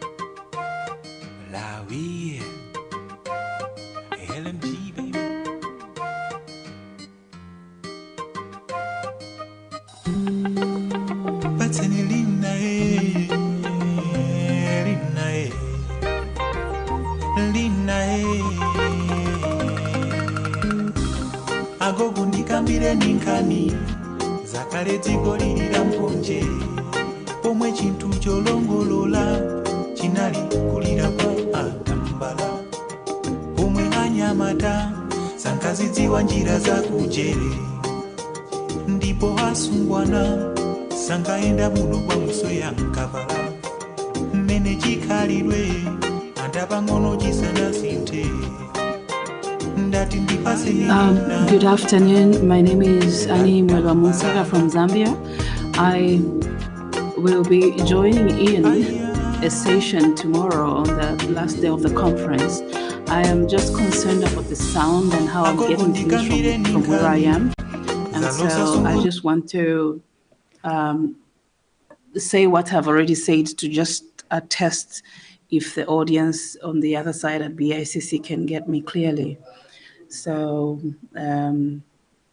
I just hope you can put it in the comments if everything is loud and clear without breaking transmission, because what I'm getting from my point, from my standpoint, is a lot of bumpy transmission. Yeah. So thank you so much. I appreciate your comments.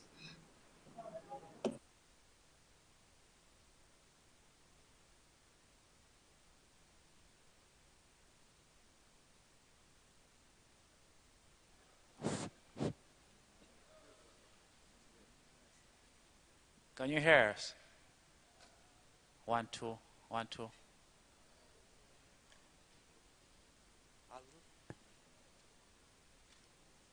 Anime, can you hear us from BICC?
young and tender. Good afternoon, everyone.